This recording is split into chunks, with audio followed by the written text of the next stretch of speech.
Hey, child of God, you're safe here. If you're feeling tired, anxious, or simply need peace, this space was made for you. In a moment, we'll begin reading the Word of God slowly and gently to help you rest, breathe, and draw near to Him. Before we start, I'd love for you to comment below what time it is where you are and share a prayer too, so we can lift each other up together. And if this video brings you peace, be sure to subscribe so you never miss a quiet moment with God. Let's pray. Father, tonight we come not with answers, but with hearts that long for your peace. Let your word be comfort to the restless and light to the weary. Stay with us even as we sleep. In Jesus' name, amen. Solomon the son of David was firmly established in his kingdom, and Yahweh his God was with him and made him exceedingly great. Solomon spoke to all Israel, to the captains of thousands and of hundreds, to the judges, and to every prince in all Israel, the heads of the fathers' households. Then Solomon and all the assembly with him went to the high place that was at Gibeon, for God's tent of meeting was there, which Yahweh's servant Moses had made in the wilderness. But David had brought God's ark up from Kiriath Jearim to the place that David had prepared for it, for he had pitched a tent for it at Jerusalem. Moreover, the bronze altar that Bezalel the son of Uri, the son of Hur, had made was there before Yahweh's tabernacle, and Solomon and the assembly were seeking counsel there. Solomon went up there to the bronze altar before Yahweh, which was at the tent of meeting, and offered 1,000 burnt offerings on it. That night God appeared to Solomon and said to him, "Ask for what you want me to give you." Solomon said to God, "You have shown great loving kindness to David my father, and have made me king in his place. Now, Yahweh God, let your promise to David my father be established, for you have made me king over a people like the dust of the earth in multitude. Now give me wisdom and knowledge, that I may go out and come in before this people. For who can judge this great people of yours?" God said to Solomon, "Because this was in your heart, and you have not asked riches, wealth, honor, or the life of those who hate you, nor yet have you asked for long life, but have asked for wisdom and knowledge for yourself, that you may judge my people over whom I have made you king. Therefore wisdom and knowledge is granted to you. I will give you riches, wealth, and honor, such as none of the kings have had who have been before you, and none after you will have." So Solomon came from the high place that was at Gibeon, from before the tent of meeting, to Jerusalem, and he reigned over Israel. Solomon gathered chariots and horsemen. He had 1,400 chariots and 12,000 horsemen that he placed in the chariot cities and with the king at Jerusalem. The king made silver and gold to be as common as stones in Jerusalem, and he made cedars to be as common as the sycamore trees that are in the lowland. The horses which Solomon had were brought out of Egypt and from Kue. The king's merchants purchased them from Kue. They imported from Egypt, then exported a chariot for 600 pieces of silver and a horse for 150. They also exported them to the Hittite kings and the Syrian kings. Now Solomon decided to build a house for Yahweh's name and a house for his kingdom. Solomon counted out 70,000 men to bear burdens, 80,000 men who were stone cutters in the mountains, and 3,600 to oversee them. Solomon sent to Hiram the king of Tyre, saying, "Pray, As you dealt with David my father, and sent him cedars to build him a house in which to dwell, so deal with me. Behold, I am about to build a house for the name of Yahweh my God, to dedicate it to him, to burn before him incense of sweet spices for the continual showbread, and for the burnt offerings morning and evening, on the Sabbaths, on the new moons, and on the set feasts of Yahweh our God. This is an ordinance forever to Israel. The house which I am building will be great, for our God is greater than all gods. But who is able to build him a house, since heaven and the heaven of heavens can't contain him? Who am I then, that I should build him a house, except just to burn incense before him? Now therefore send me a man skillful to work in gold and silver, in bronze, in iron, and in purple, crimson, and blue, and who knows how to engrave engravings, to be with the skillful men who are with me in Judah and in Jerusalem, whom David my father provided. Send me also cedar trees, cypress trees, and algum trees out of Lebanon, for I know that your servants know how to cut timber in Lebanon. Behold, my servants will be with your servants, even to prepare me timber in abundance. For the house which I am about to build will be great and wonderful. Behold, I will give to your servants, the cutters who cut timber, 20,000 cores of beaten wheat, 20,000 baths of barley, 20,000 baths of wine, and 20,000 baths of oil. Then Hiram the king of Tyre answered in writing, which he sent to Solomon, Because Yahweh loves his people, he has made you king over them. Huram continued, Blessed be Yahweh, the God of Israel, who made heaven and earth, who has given to David the king a wise son, endowed with discretion and understanding, who would build a house for Yahweh and a house for his kingdom. Now I have sent a skillful man, endowed with understanding, Huram-Abi, the son of a woman of the daughters of Dan, and his father was a man of Tyre. He is skillful to work in gold, in silver, in bronze, in iron, in stone, in timber, in purple, in blue, in fine linen, and in crimson, also to engrave any kind of engraving, and to devise any device, that there may be a place appointed to him with your skillful men, and with the skillful men of my lord David your father.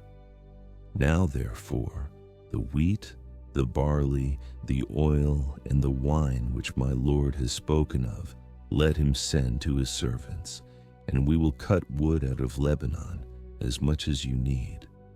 We will bring it to you in rafts by sea to Joppa.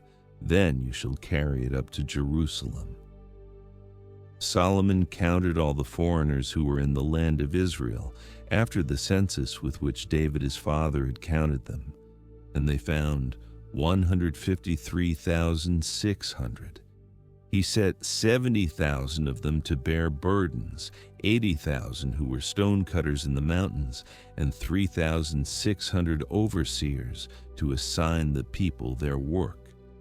Then Solomon began to build Yahweh's house at Jerusalem on Mount Moriah, where Yahweh appeared to David his father, which he prepared in the place that David had appointed on the threshing floor of Ornan the Jebusite. He began to build in the 2nd day of the 2nd month, in the 4th year of his reign. Now these are the foundations which Solomon laid for the building of God's house. The length by cubits after the first measure was 60 cubits, and the width 20 cubits.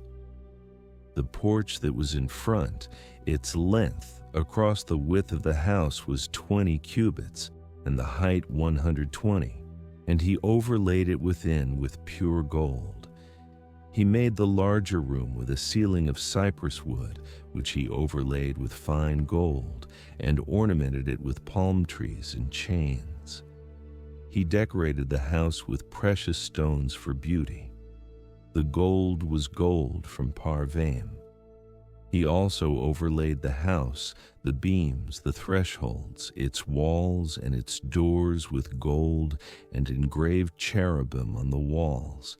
He made the most holy place.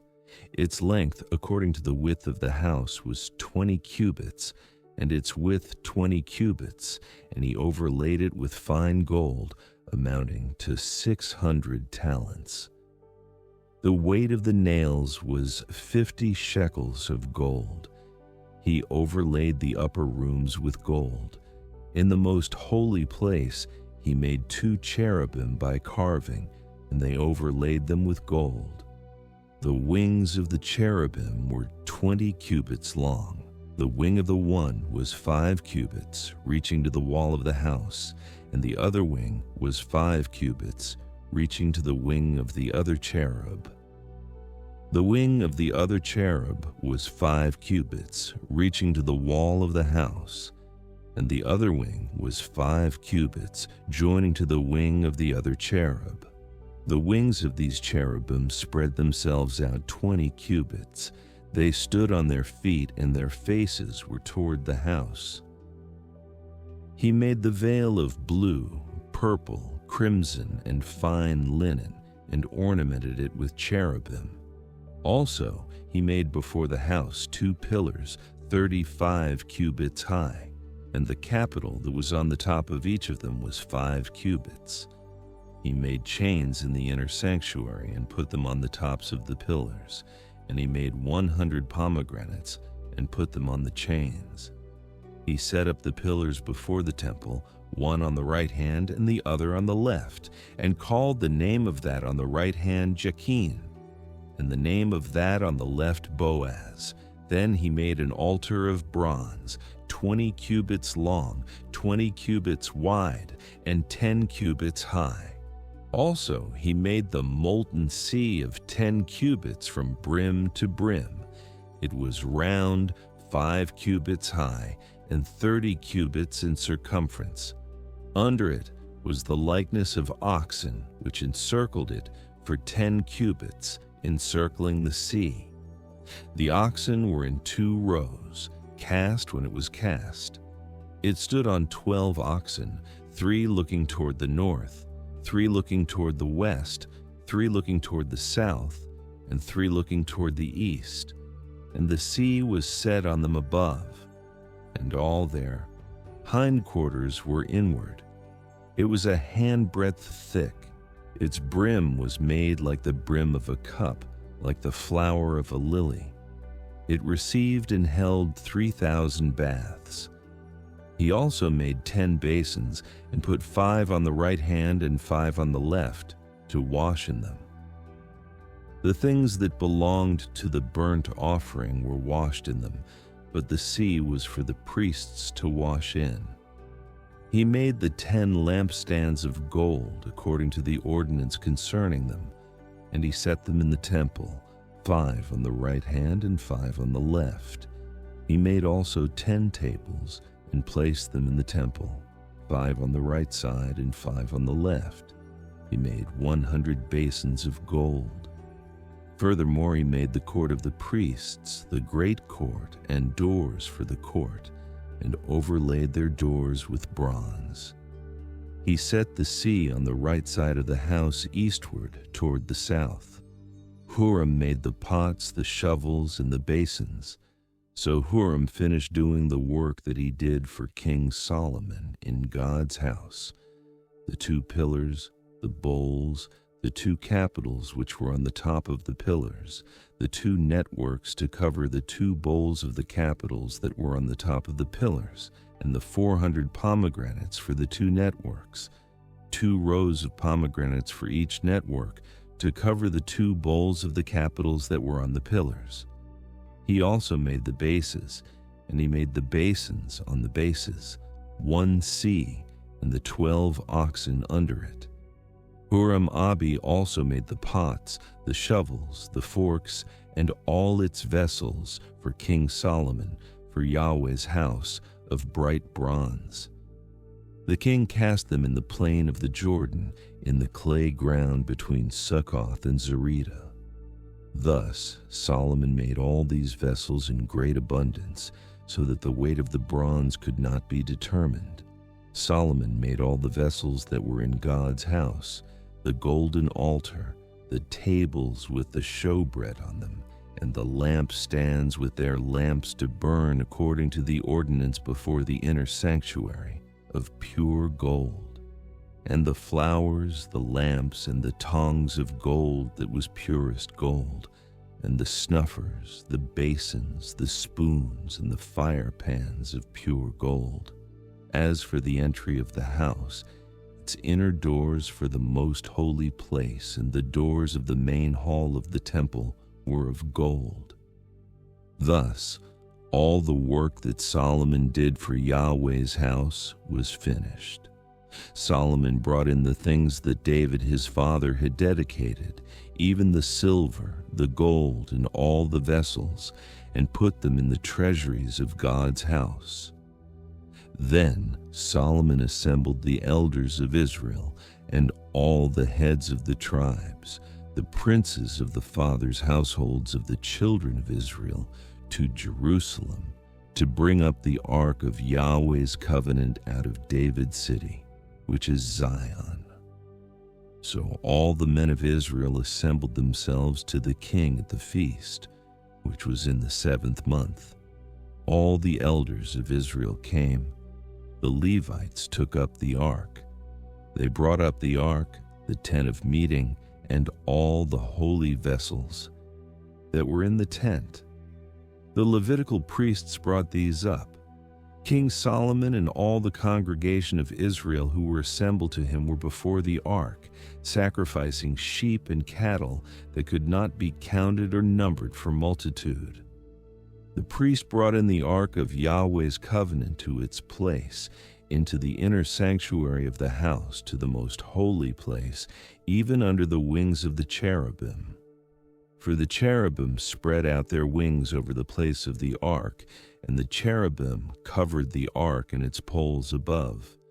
The poles were so long that the ends of the poles were seen from the ark in front of the inner sanctuary, but they were not seen outside, and it is there to this day. There was nothing in the ark except the 2 tablets which Moses put there at Horeb, when Yahweh made a covenant with the children of Israel when they came out of Egypt. When the priests had come out of the holy place, for all the priests who were present had sanctified themselves and didn't keep their divisions, also the Levites who were the singers, all of them, even Asaph, Heman, Jeduthun, and their sons and their brothers, arrayed in fine linen, with cymbals and stringed instruments and harps, stood at the east end of the altar, and with them 120 priests sounding with trumpets. When the trumpeters and singers were as one, to make one sound to be heard in praising and thanking Yahweh, and when they lifted up their voice with the trumpets and cymbals and instruments of music, and praised Yahweh, saying, "For he is good, for his loving kindness endures forever." Then the house was filled with a cloud, even Yahweh's house, so that the priests could not stand to minister by reason of the cloud, for Yahweh's glory filled God's house. Then Solomon said, "Yahweh has said that he would dwell in the thick darkness, but I have built you a house and home, a place for you to dwell in forever." The king turned his face and blessed all the assembly of Israel, and all the assembly of Israel stood. He said, "Blessed be Yahweh, the God of Israel, who spoke with his mouth to David my father, and has with his hands fulfilled it, saying, Since the day that I brought my people out of the land of Egypt, I chose no city out of all the tribes of Israel to build a house in, that my name might be there. And I chose no man to be prince over my people Israel. But now I have chosen Jerusalem, that my name might be there. and I have chosen David to be over my people Israel. Now it was in the heart of David, my father, to build a house for the name of Yahweh, the God of Israel. But Yahweh said to David my father, whereas it was in your heart to build a house for my name, you did well that it was in your heart. Nevertheless, you shall not build the house, but your son who will come out of your body, he shall build the house for my name. Yahweh has performed his word that he spoke, for I have risen up in the place of David my father, and sit on the throne of Israel, as Yahweh promised, and have built the house for the name of Yahweh, the God of Israel. There I have set the ark, in which is Yahweh's covenant, which he made with the children of Israel. He stood before Yahweh's altar in the presence of all the assembly of Israel, and spread out his hands. For Solomon had made a bronze platform, 5 cubits long, 5 cubits wide, and 3 cubits high, and had set it in the middle of the court. And he stood on it, and knelt down on his knees before all the assembly of Israel, and spread out his hands toward heaven. Then he said, Yahweh, the God of Israel, there is no God like you in heaven or on earth, you who keep covenant and loving kindness with your servants who walk before you with all their heart, who have kept with your servant David my father that which you promised him. Yes, you spoke with your mouth and have fulfilled it with your hand as it is today. Now therefore, Yahweh, the God of Israel, keep with your servant David my father that which you have promised him, saying, there shall not fail you a man in my sight to sit on the throne of Israel, if only your children take heed to their way, to walk in my law as you have walked before me. Now therefore, Yahweh, the God of Israel, let your word be verified, which you spoke to your servant David. But will God indeed dwell with men on the earth? Behold, heaven and the heaven of heavens can't contain you, how much less this house which I have built. Yet have respect for the prayer of your servant, and to his supplication, Yahweh my God, to listen to the cry and to the prayer which your servant prays before you, that your eyes may be open toward this house day and night, even toward the place where you have said that you would put your name, to listen to the prayer which your servant will pray toward this place. Listen to the petitions of your servant and of your people Israel when they pray toward this place. Yes, hear from your dwelling place, even from heaven, and when you hear, forgive.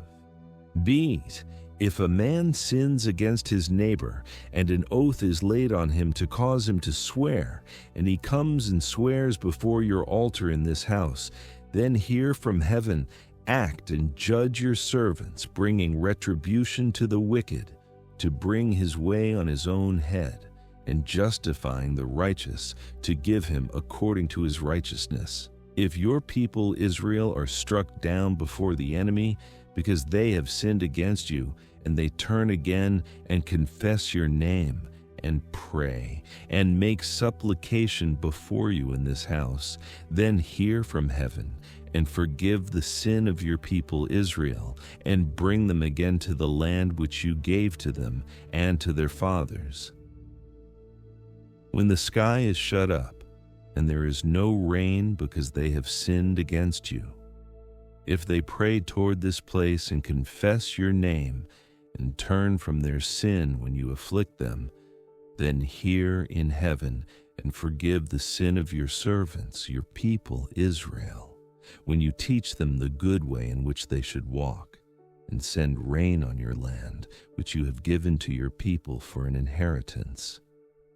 If there is famine in the land, if there is pestilence, if there is blight or mildew, locust or caterpillar, If their enemies besiege them in the land of their cities, whatever plague or whatever sickness there is, whatever prayer and supplication is made by any man or by all your people Israel, who will each know his own plague and his own sorrow, and shall spread out his hands toward this house, then hear from heaven your dwelling place and forgive, and give to every man according to all his ways, whose heart you know. For you, even you only, know the hearts of the children of men, that they may fear you, to walk in your ways as long as they live in the land which you gave to our fathers. Moreover, concerning the foreigner, who is not of your people Israel, when he comes from a far country for your great name's sake, and your mighty hand and your outstretched arm, when they come and pray toward this house, then hear from heaven, even from your dwelling place, and do according to all that the foreigner calls to you for, that all the peoples of the earth may know your name and fear you, as do your people Israel, and that they may know that this house which I have built is called by your name. If your people go out to battle against their enemies, by whatever way you send them, and they pray to you toward the city which you have chosen, and the house which I have built for your name, then hear from heaven their prayer and their supplication, and maintain their cause. If they sin against you, for there is no man who doesn't sin, and you are angry with them and deliver them to the enemy, so that they carry them away captive to a land far off or near. Yet if they come to their senses in the land where they are carried captive, and turn again and make supplication to you in the land of their captivity, saying, We have sinned, we have done perversely, and have dealt wickedly, if they return to you with all their heart and with all their soul in the land of their captivity, where they have been taken captive, and pray toward their land which you gave to their fathers, and the city which you have chosen, and toward the house which I have built for your name, then hear from heaven, even from your dwelling place, their prayer and their petitions, and maintain their cause, and forgive your people who have sinned against you. Now, my God, let, I beg you, your eyes be open, and let your ears be attentive to the prayer that is made in this place. Now, therefore, arise, Yahweh God, into your resting place, you and the ark of your strength. Let your priests, Yahweh God, be clothed with salvation, and let your saints rejoice in goodness. Yahweh God, don't turn away the face of your anointed. Remember your loving kindnesses to David your servant. Now when Solomon had finished praying, fire came down from heaven and consumed the burnt offering and the sacrifices, and Yahweh's glory filled the house. The priests could not enter into Yahweh's house, because Yahweh's glory filled Yahweh's house. All the children of Israel looked on when the fire came down, and Yahweh's glory was on the house. They bowed themselves with their faces to the ground on the pavement, worshipped, and gave thanks to Yahweh, saying, For he is good, for his loving kindness endures forever. Then the king and all the people offered sacrifices before Yahweh. King Solomon offered a sacrifice of 22,000 head of cattle and 120,000 sheep. So the king and all the people dedicated God's house. The priests stood according to their positions, the Levites also with instruments of music of Yahweh, which David the king had made to give thanks to Yahweh, when David praised by their ministry, saying, For his loving kindness endures forever. The priests sounded trumpets before them, and all Israel stood. Moreover, Solomon made the middle of the court that was before Yahweh's house holy. For there he offered the burnt offerings and the fat of the peace offerings, because the bronze altar which Solomon had made was not able to receive the burnt offering, the meal offering, and the fat. So Solomon held the feast at that time for 7 days, and all Israel with him, a very great assembly, from the entrance of Hamath to the brook of Egypt. On the 8th day, they held a solemn assembly, for they kept the dedication of the altar 7 days, and the feast 7 days. On the 23rd day of the 7th month, he sent the people away to their tents, joyful and glad of heart for the goodness that Yahweh had shown to David, to Solomon, and to Israel, his people. Thus Solomon finished Yahweh's house and the king's house, and he successfully completed all that came into Solomon's heart to make in Yahweh's house and in his own house. Then Yahweh appeared to Solomon by night and said to him, I have heard your prayer and have chosen this place for myself for a house of sacrifice. If I shut up the sky so that there is no rain, or if I command the locust to devour the land, or if I send pestilence among my people, if my people who are called by my name will humble themselves, pray, seek my face, and turn from their wicked ways, then I will hear from heaven, will forgive their sin, and will heal their land. Now my eyes will be open and my ears attentive to prayer that is made in this place. For now I have chosen and made this house holy, that my name may be there forever, and my eyes and my heart will be there perpetually. As for you, if you will walk before me as David your father walked, and do according to all that I have commanded you, and will keep my statutes and my ordinances, then I will establish the throne of your kingdom, according as I covenanted with David your father, saying, There shall not fail you a man to be ruler in Israel. But if you turn away and forsake my statutes and my commandments, which I have set before you, and go and serve other gods and worship them, then I will pluck them up by the roots out of my land which I have given them. And this house, which I have made holy for my name, I will cast out of my sight, and I will make it a proverb and a byword among all peoples. This house, which is so high, everyone who passes by it will be astonished and say, Why has Yahweh done this to this land and to this house? They shall answer, Because they abandoned Yahweh, the God of their fathers, who brought them out of the land of Egypt, and took other gods, worshipped them, and served them. Therefore, he has brought all this evil on them. At the end of 20 years, in which Solomon had built Yahweh's house and his own house, Solomon built the cities which Hiram had given to Solomon and caused the children of Israel to dwell there. Solomon went to Hamath Zobah and prevailed against it. He built Tadmor in the wilderness and all the storage cities which he built in Hamath. Also he built Beth-horon the upper and Beth-horon the lower, fortified cities with walls, gates, and bars, and Baalath, and all the storage cities that Solomon had, and all the cities for his chariots, the cities for his horsemen, and all that Solomon desired to build for his pleasure in Jerusalem, in Lebanon, and in all the land of his dominion.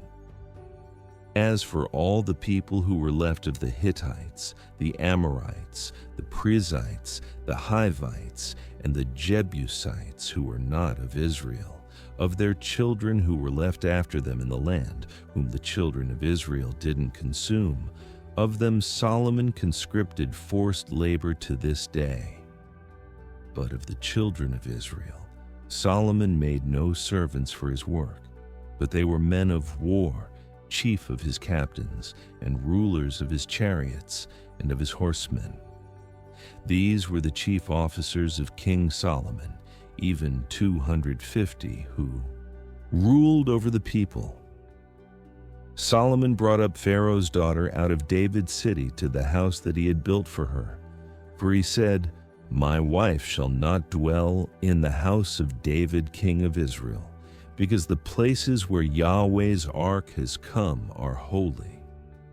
Then Solomon offered burnt offerings to Yahweh on Yahweh's altar, which he had built before the porch, even as the duty of every day required, offering according to the commandment of Moses on the Sabbaths, on the new moons, and on the set feasts 3 times per year, during the feast of unleavened bread, during the feast of weeks, and during the feast of booths.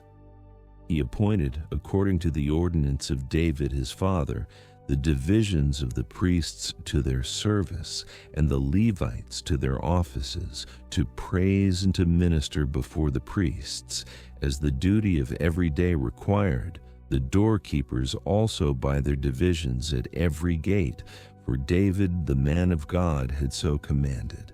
They didn't depart from the commandment of the king to the priests and Levites concerning any matter or concerning the treasures.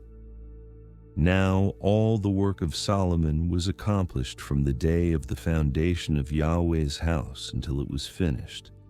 So Yahweh's house was completed. Then Solomon went to Etzion-Geber and to Elath on the seashore in the land of Edom. Huram sent him ships and servants who had knowledge of the sea by the hands of his servants, and they came with the servants of Solomon to Ophir, and brought from there 450 talents of gold, and brought them to King Solomon. When the queen of Sheba heard of the fame of Solomon, she came to test Solomon with hard questions at Jerusalem, with a very great caravan, including camels that bore spices, gold in abundance, and precious stones. When she had come to Solomon, she talked with him about all that was in her heart. Solomon answered all her questions. There wasn't anything hidden from Solomon which he didn't tell her. When the queen of Sheba had seen the wisdom of Solomon, the house that he had built, the food of his table, the seating of his servants, the attendance of his ministers, their clothing, his cupbearers and their clothing, and his ascent by which he went up to Yahweh's house, there was no more spirit in her.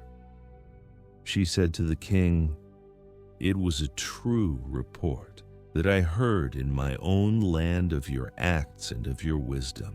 However, I didn't believe their words until I came, and my eyes had seen it, and behold, half of the greatness of your wisdom wasn't told me. You exceed the fame that I heard. Happy are your men, and happy are these your servants, who stand continually before you and hear your wisdom. Blessed be Yahweh your God, who delighted in you and set you on his throne to be king for Yahweh your God, because your God loved Israel, to establish them forever. Therefore he made you king over them, to do justice and righteousness." She gave the king 120 talents of gold, spices in great abundance, and precious stones. There was never before such spice as the queen of Sheba gave to King Solomon. The servants of Huram and the servants of Solomon, who brought gold from Ophir, also brought algum trees and precious stones. The king used algum tree wood to make terraces for Yahweh's house and for the king's house, and harps and stringed instruments for the singers. There were none like these seen before in the land of Judah. King Solomon gave to the queen of Sheba all her desire, whatever she asked, more than that which she had brought to the king. So she turned and went to her own land, she and her servants. Now the weight of gold that came to Solomon in 1 year was 666 talents of gold, in addition to that which the traders and merchants brought. All the kings of Arabia and the governors of the country brought gold and silver to Solomon. King Solomon made 200 large shields of beaten gold. 600 shekels of beaten gold went to one large shield. He made 300 shields of beaten gold. 300 shekels of gold went to one shield. The king put them in the house of the forest of Lebanon. Moreover, the king made a great throne of ivory and overlaid it with pure gold. There were 6 steps to the throne, with a footstool of gold which were fastened to the throne, and armrests on either side by the place of the seat, and 2 lions standing beside the armrests. 12 lions stood there on the one side and on the other on the 6 steps. There was nothing like it made in any other kingdom.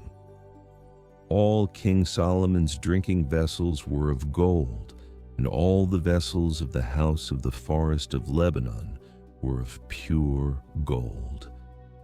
Silver was not considered valuable in the days of Solomon, for the king had ships that went to Tarshish with Huram's servants. Once every 3 years, the ships of Tarshish came bringing gold, silver, ivory, apes, and peacocks. So King Solomon exceeded all the kings of the earth in riches and wisdom. All the kings of the earth sought the presence of Solomon to hear his wisdom, which God had put in his heart. They each brought tribute, vessels of silver, vessels of gold, clothing, armor, spices, horses, and mules every year. Solomon had 4,000 stalls for horses and chariots, and 12,000 horsemen that he stationed in the chariot cities and with the king at Jerusalem. He ruled over all the kings from the river, even to the land of the Philistines, and to the border of Egypt. The king made silver as common in Jerusalem as stones, and he made cedars to be as abundant as the sycamore trees that are in the lowland. They brought horses for Solomon out of Egypt and out of all lands. Now the rest of the acts of Solomon, first and last, aren't they written in the history of Nathan the prophet, and in the prophecy of Ahijah the Shilonite, and in the visions of Iddo the seer concerning Jeroboam the son of Nebat? Solomon reigned in Jerusalem over all Israel 40 years. Solomon slept with his fathers, and he was buried in his father David's city. And Rehoboam, his son, reigned in his place. Rehoboam went to Shechem, for all Israel had come to Shechem to make him king. When Jeroboam the son of Nebat heard of it, for he was in Egypt, where he had fled from the presence of King Solomon, Jeroboam returned out of Egypt. They sent and called him, and Jeroboam and all Israel came, and they spoke to Rehoboam, saying, "Your father made our yoke grievous. Now therefore make the grievous service of your father, and his heavy yoke which he put on us, lighter, and we will serve you." He said to them, "Come again to me after 3 days." So the people departed. King Rehoboam took counsel with the old men, who had stood before Solomon his father while he yet lived, saying, "What counsel do you give me about how to answer these people?" They spoke to him, saying, "If you are kind to these people, please them, and speak good words to them, then they will be your servants forever." But he abandoned the counsel of the old men which they had given him, and took counsel with the young men who had grown up with him, who stood before him. He said to them, "What counsel do you give, that we may give an answer to these people, who have spoken to me, saying, 'Make the yoke that your father put on us lighter'?"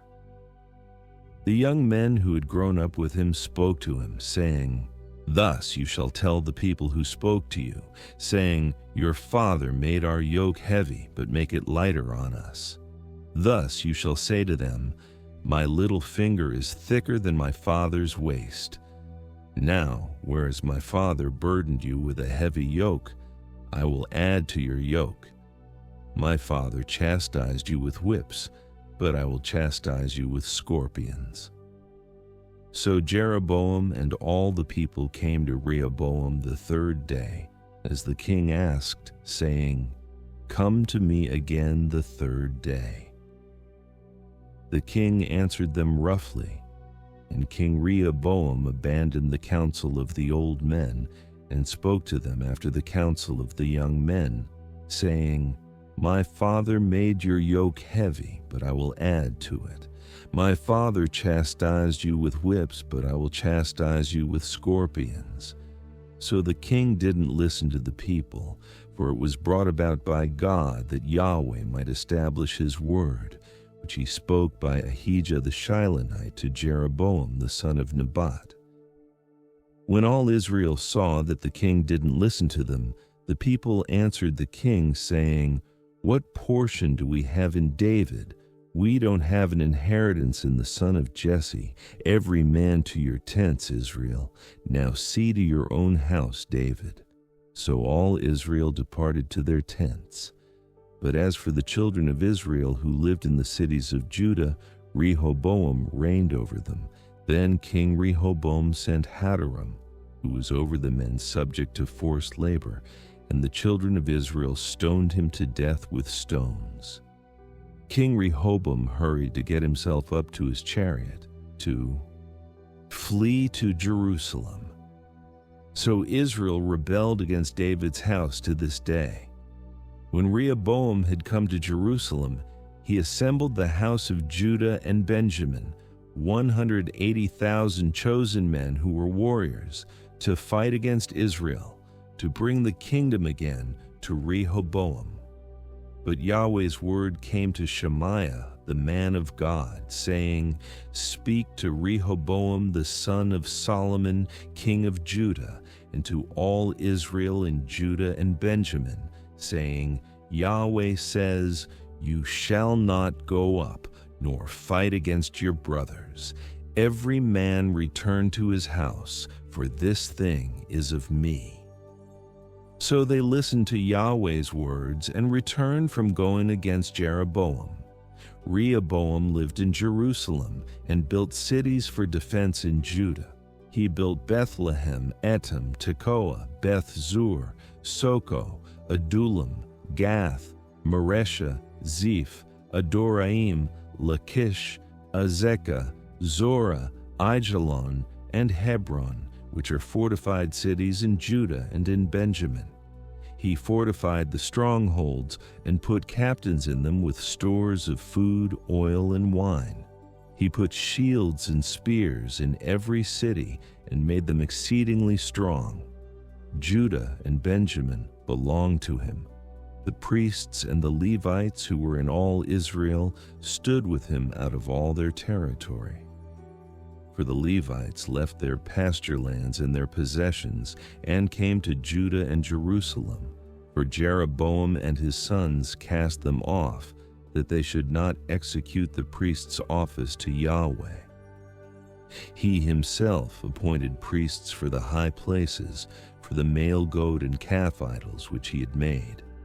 After them, out of all the tribes of Israel, those who set their hearts to seek Yahweh, the God of Israel, came to Jerusalem to sacrifice to Yahweh, the God of their fathers. So they strengthened the kingdom of Judah and made Rehoboam the son of Solomon strong for 3 years. For they walked 3 years in the way of David and Solomon. Rehoboam took a wife for himself, Mahalath, the daughter of Jeremoth the son of David, and of Abihail the daughter of Eliab the son of Jesse. She bore him sons, Jush, Shemariah, and Zaham. After her, he took Maacah the granddaughter of Absalom, and she bore him Abijah, Attai, Ziza, and Shelemith. Rehoboam loved Maacah the granddaughter of Absalom above all his wives and his concubines, for he took 18 wives and 60 concubines, and became the father of 28 sons and 60 daughters. Rehoboam appointed Abijah the son of Maacah to be chief, the prince among his brothers, for he intended to make him king. He dealt wisely and dispersed some of his sons throughout all the lands of Judah and Benjamin, to every fortified city. He gave them food in abundance, and he sought many wives for them. When the kingdom of Rehoboam was established and he was strong, he abandoned Yahweh's law, and all Israel with him. In the 5th year of King Rehoboam, Shishak, king of Egypt, came up against Jerusalem because they had trespassed against Yahweh with 1,200 chariots and 60,000 horsemen. The people were, without number, who came with him out of Egypt, the Lubim, the Sukkiim, and the Ethiopians. He took the fortified cities which belonged to Judah and came to Jerusalem.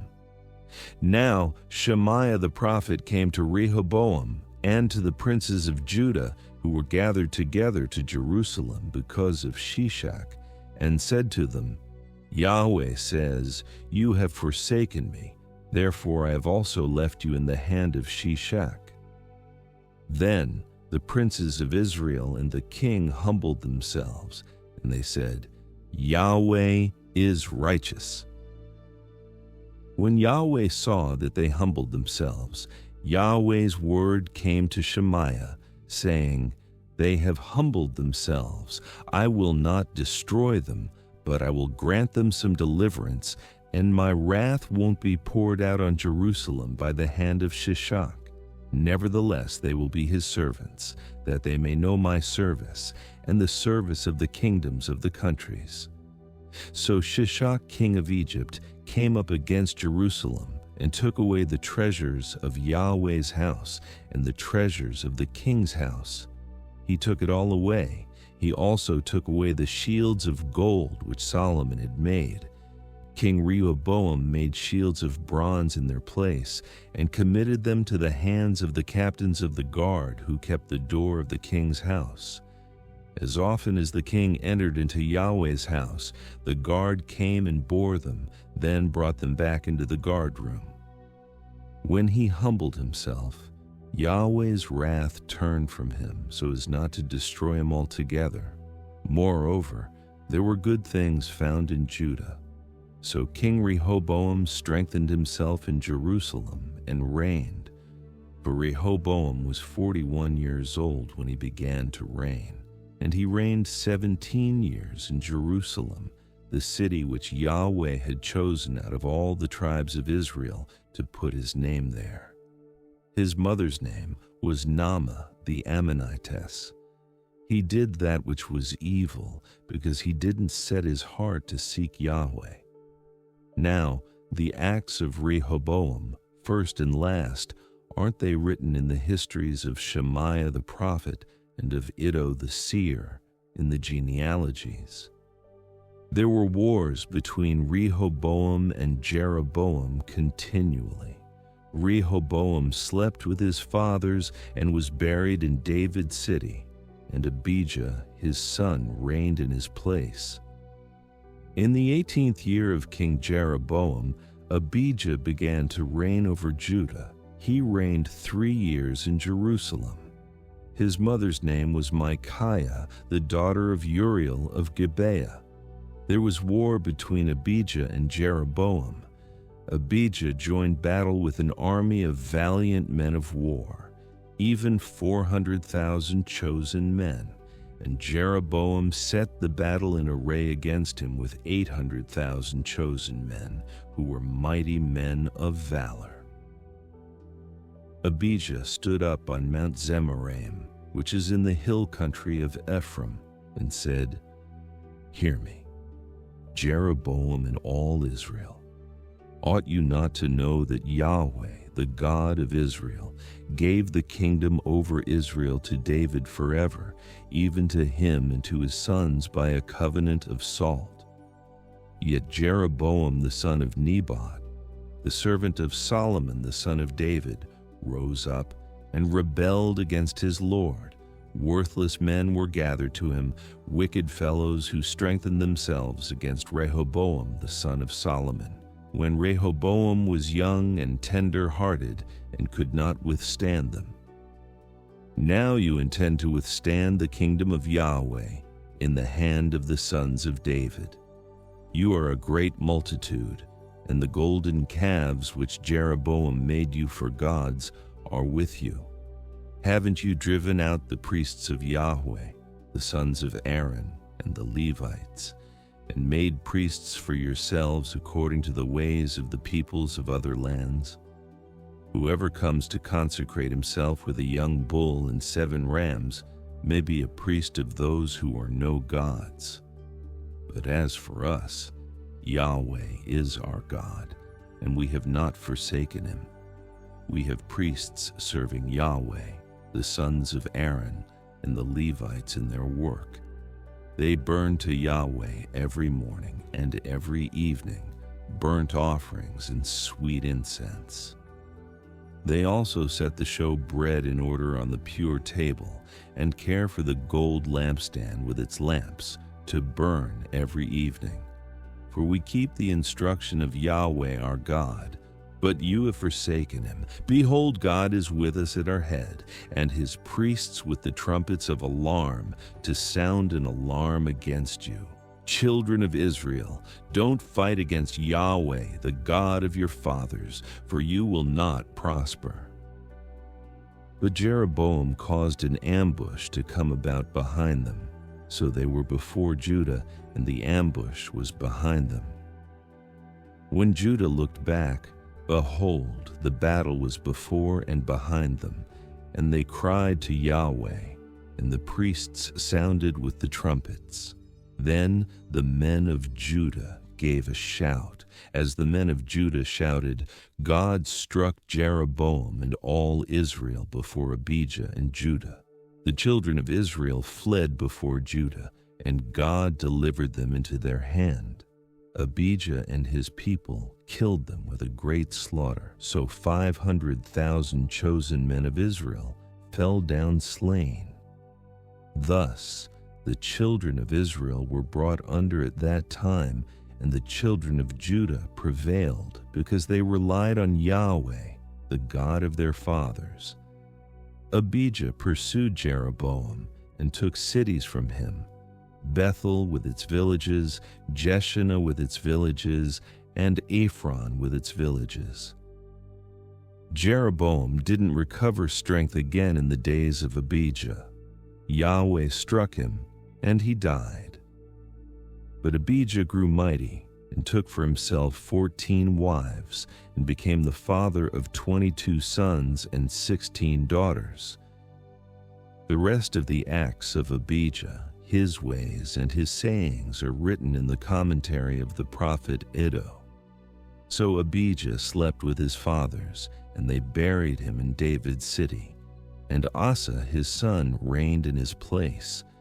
In his days the land was quiet 10 years. Asa did that which was good and right in Yahweh his God's eyes. For he took away the foreign altars and the high places, broke down the pillars, cut down the Asherah poles, and commanded Judah to seek Yahweh, the God of their fathers, and to obey his law and command. Also he took away out of all the cities of Judah the high places and the sun images, and the kingdom was quiet before him. He built fortified cities in Judah, for the land was quiet, and he had no war in those years, because Yahweh had given him rest. For he said to Judah, Let's build these cities and make walls around them, with towers, gates, and bars.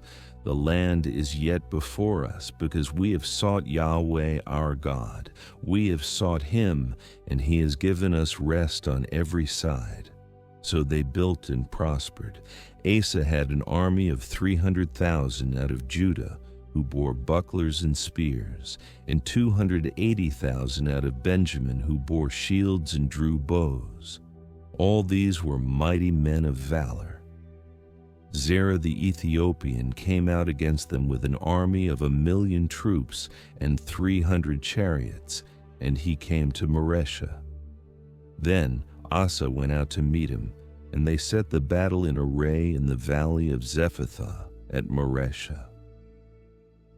Asa cried to Yahweh his God and said, Yahweh, there is no one besides you to help between the mighty and him who has no strength. Help us, Yahweh our God, for we rely on you, and in your name are we come against this multitude. Yahweh, you are our God. Don't let man prevail against you. So Yahweh struck the Ethiopians before Asa and before Judah, and the Ethiopians fled. Asa and the people who were with him pursued them to Gerar. So many of the Ethiopians fell that they could not recover themselves, for they were destroyed before Yahweh and before his army. Judah's army carried away very much booty. They struck all the cities around Gerar, for the fear of Yahweh came on them. They plundered all the cities, for there was much plunder in them. They also struck the tents of those who had livestock, and carried away sheep and camels in abundance, then returned to Jerusalem. The Spirit of God came on Azariah the son of Oded. He went out to meet Asa and said to him, Hear me, Asa, and all Judah and Benjamin. Yahweh is with you while you are with him, and if you seek him, he will be found by you. But if you forsake him, he will forsake you. Now, for a long time, Israel was without the true God, without a teaching priest, and without law. But when in their distress they turned to Yahweh, the God of Israel, and sought him, he was found by them. In those times there was no peace to him who went out, nor to him who came in, but great troubles were on all the inhabitants of the lands. They were broken in pieces, nation against nation, and city against city, for God troubled them with all adversity. But you be strong, don't let your hands be slack, for your work will be rewarded. When Asa heard these words and the prophecy of Oded the prophet, he took courage and put away the abominations out of all the land of Judah and Benjamin, and out of the cities which he had taken from the hill country of Ephraim. And he renewed Yahweh's altar that was before Yahweh's porch. He gathered all Judah and Benjamin, and those who lived with them out of Ephraim, Manasseh, and Simeon. For they came to him out of Israel in abundance when they saw that Yahweh his God was with him. So they gathered themselves together at Jerusalem in the 3rd month, in the 15th year of Asa's reign. They sacrificed to Yahweh in that day, of the plunder which they had brought, 700 head of cattle and 7,000 sheep. They entered into the covenant to seek Yahweh, the God of their fathers, with all their heart and with all their soul, and that whoever would not seek Yahweh, the God of Israel, should be put to death, whether small or great, whether man or woman. They swore to Yahweh with a loud voice, with shouting, with trumpets, and with cornets. All Judah rejoiced at the oath, for they had sworn with all their heart, and sought him with their whole desire, and he was found by them. Then Yahweh gave them rest all around. Also Maacah, the mother of Asa the king, he removed from being queen mother, because she had made an abominable image for an Asherah. So Asa cut down her image, ground it into dust, and burned it at the brook Kidron. But the high places were not taken away out of Israel. Nevertheless, the heart of Asa was perfect all his days. He brought the things that his father had dedicated, and that he himself had dedicated, silver, gold, and vessels, into God's house. There was no more war to the 35th year of Asa's reign. In the 36th year of Asa's reign, Baasha king of Israel went up against Judah and built Ramah, that he might not allow anyone to go out or come in to Asa king of Judah. Then Asa brought out silver and gold out of the treasures of Yahweh's house and of the king's house, and sent to Ben-Hadad king of Syria, who lived at Damascus, saying, "Let there be a treaty between me and you, as there was between my father and your father. Behold, I have sent you silver and gold. Go, break your treaty with Baasha king of Israel, that he may depart from me." Ben-Hadad listened to King Asa and sent the captains of his armies against the cities of Israel, and they struck Ijon, Dan, Abel-maim, and all the storage cities of Naphtali. When Baasha heard of it, he stopped building Ramah and let his work cease. Then Asa the king took all Judah, and they carried away the stones and timber of Ramah, with which Baasha had built, and he built Geba and Mizpah with them. At that time Hanani the seer came to Asa king of Judah and said to him, "Because you have relied on the king of Syria and have not relied on Yahweh your God, therefore the army of the king of Syria has escaped out of your hand. Weren't the Ethiopians and the Lubim a huge army with chariots and exceedingly many horsemen? Yet because you relied on Yahweh, he delivered them into your hand. For Yahweh's eyes run back and forth throughout the whole earth to show himself strong in the behalf of them whose heart is perfect toward him. You have done foolishly in this, for from now on you will have wars." Then Asa was angry with the seer and put him in the prison, for he was in a rage with him because of this thing. Asa oppressed some of the people at the same time. Behold, the acts of Asa, first and last, behold, they are written in the book of the kings of Judah and Israel. In the 39th year of his reign, Asa was diseased in his feet.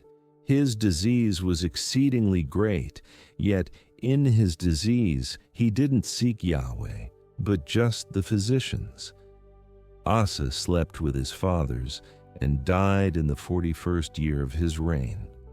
They buried him in his own tomb, which he had dug out for himself in David's city, and laid him in the bed which was filled with sweet odors and various kinds of spices prepared by the perfumer's art, and they made a very great fire for him.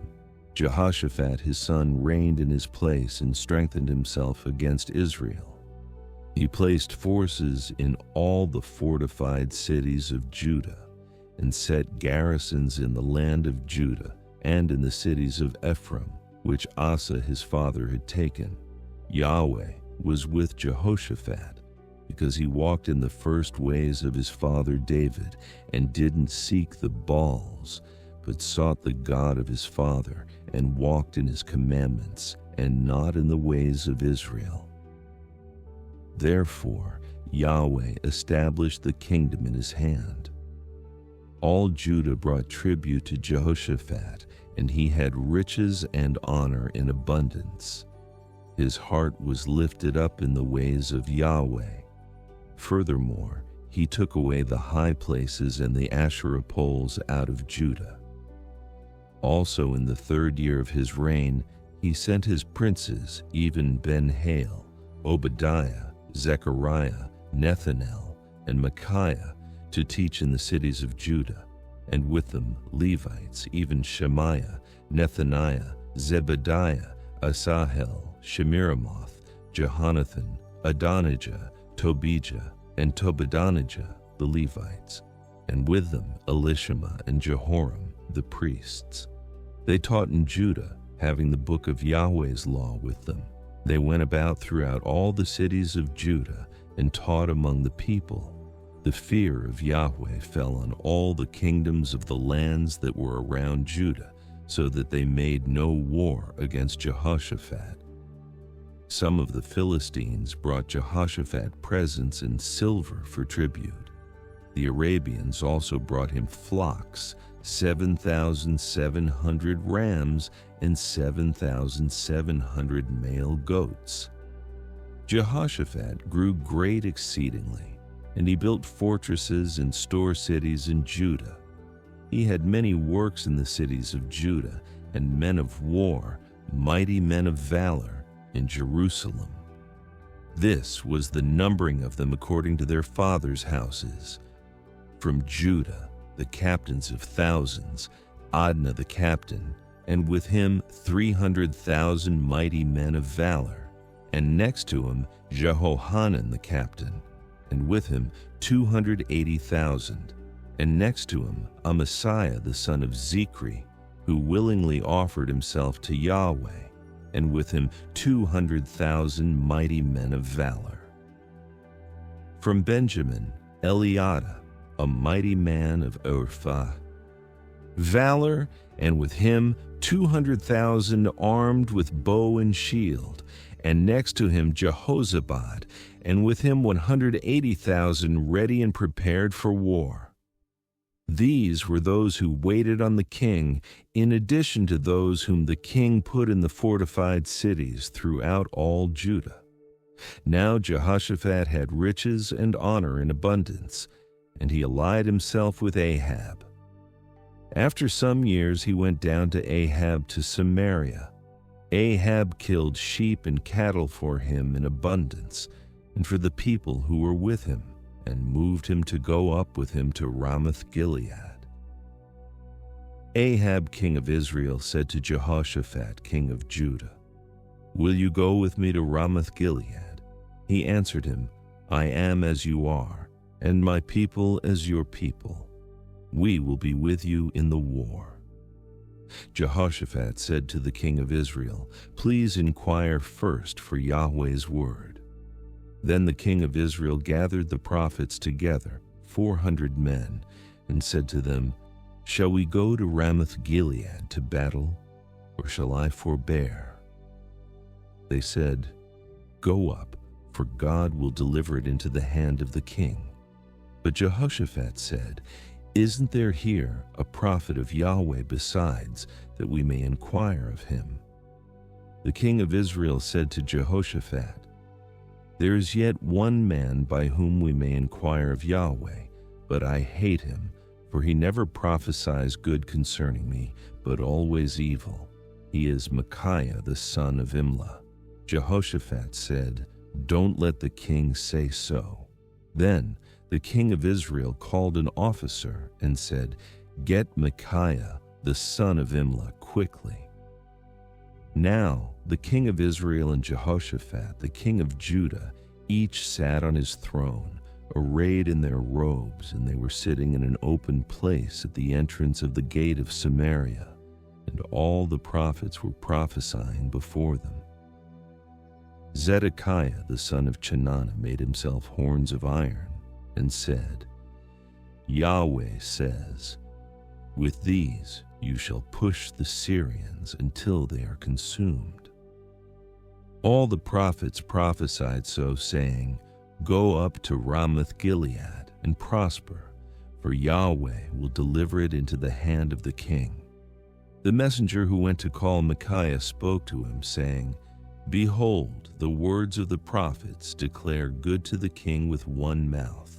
Let your word therefore please be like one of theirs, and speak good." Micaiah said, "As Yahweh lives, I will say what my God says." When he had come to the king said to him, "Micaiah, shall we go to Ramoth-Gilead to battle, or shall I forbear?" He said, "Go up and prosper. They shall be delivered into your hand." The king said to him, "How many times shall I adjure you that you speak to me nothing but the truth in Yahweh's name?" He said, "I saw all Israel scattered on the mountains, as sheep that have no shepherd. Yahweh said, These have no master. Let them each return to his house in peace." The king of Israel said to Jehoshaphat, "Didn't I tell you that he would not prophesy good concerning me, but evil?" Micaiah said, "Therefore, hear Yahweh's word. I saw Yahweh sitting on his throne, and all the army of heaven standing on his right hand and on his left. Yahweh said, Who will entice Ahab king of Israel, that he may go up and fall at Ramoth-Gilead?" One spoke, saying in this way, and another saying in that way. A spirit came out, stood before Yahweh, and said, "I will entice him." Yahweh said to him, "How?" He said, "I will go, and will be a lying spirit in the mouth of all his prophets." He said, "You will entice him, and will prevail also. Go and do so." Now therefore, behold, Yahweh has put a lying spirit in the mouth of these your prophets, and Yahweh has spoken evil concerning you. Then Zedekiah the son of Chenaanah came near, and struck Micaiah on the cheek, and said, "Which way did Yahweh's spirit go from me to speak to you?" Micaiah said, "Behold, you shall see on that day when you go into an inner room to hide yourself." The king of Israel said, "Take Micaiah and carry him back to Amon, the governor of the city, and to Joash, the king's son, and say, 'The king says, Put this fellow in the prison, and feed him with bread of affliction and with water of affliction, until I return in peace.'"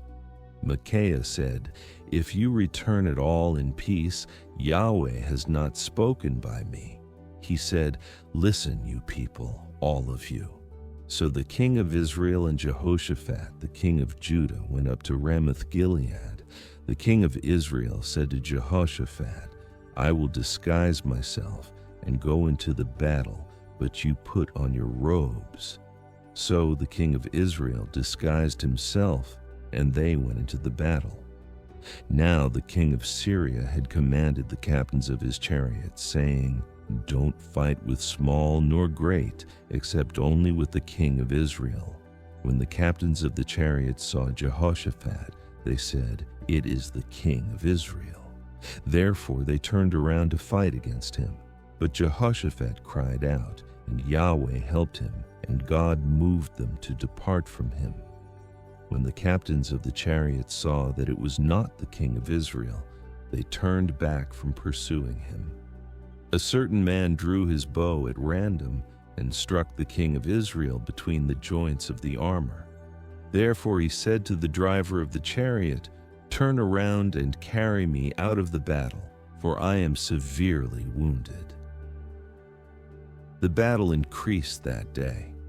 However, the king of Israel propped himself up in his chariot against the Syrians until the evening, and at about sunset, he died. Jehoshaphat the king of Judah returned to his house in peace to Jerusalem.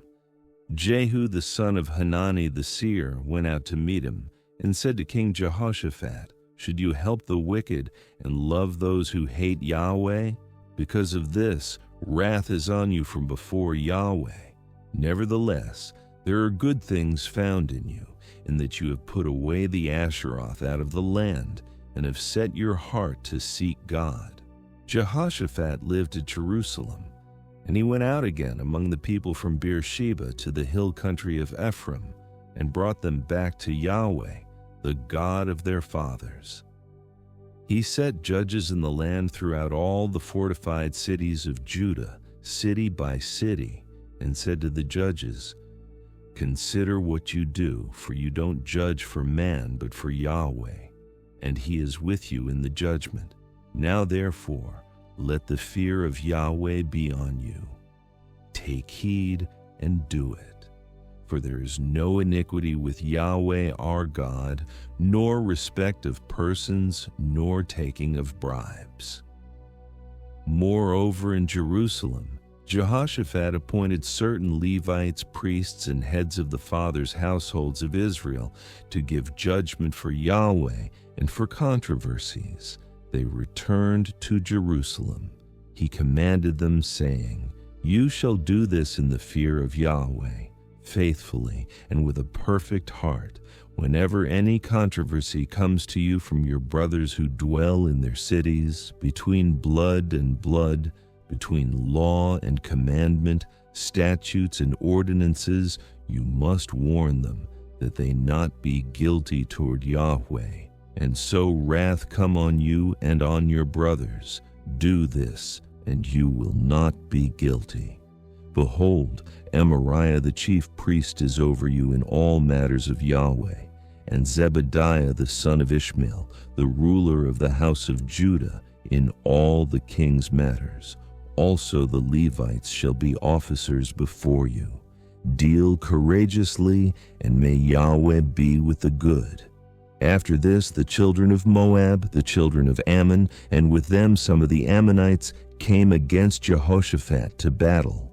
Then some came who told Jehoshaphat, saying, A great multitude is coming against you from beyond the sea, from Syria. Behold, they are in Hazazon Tamar, that is, En-gedi. Jehoshaphat was alarmed and set himself to seek Yahweh. He proclaimed a fast throughout all Judah.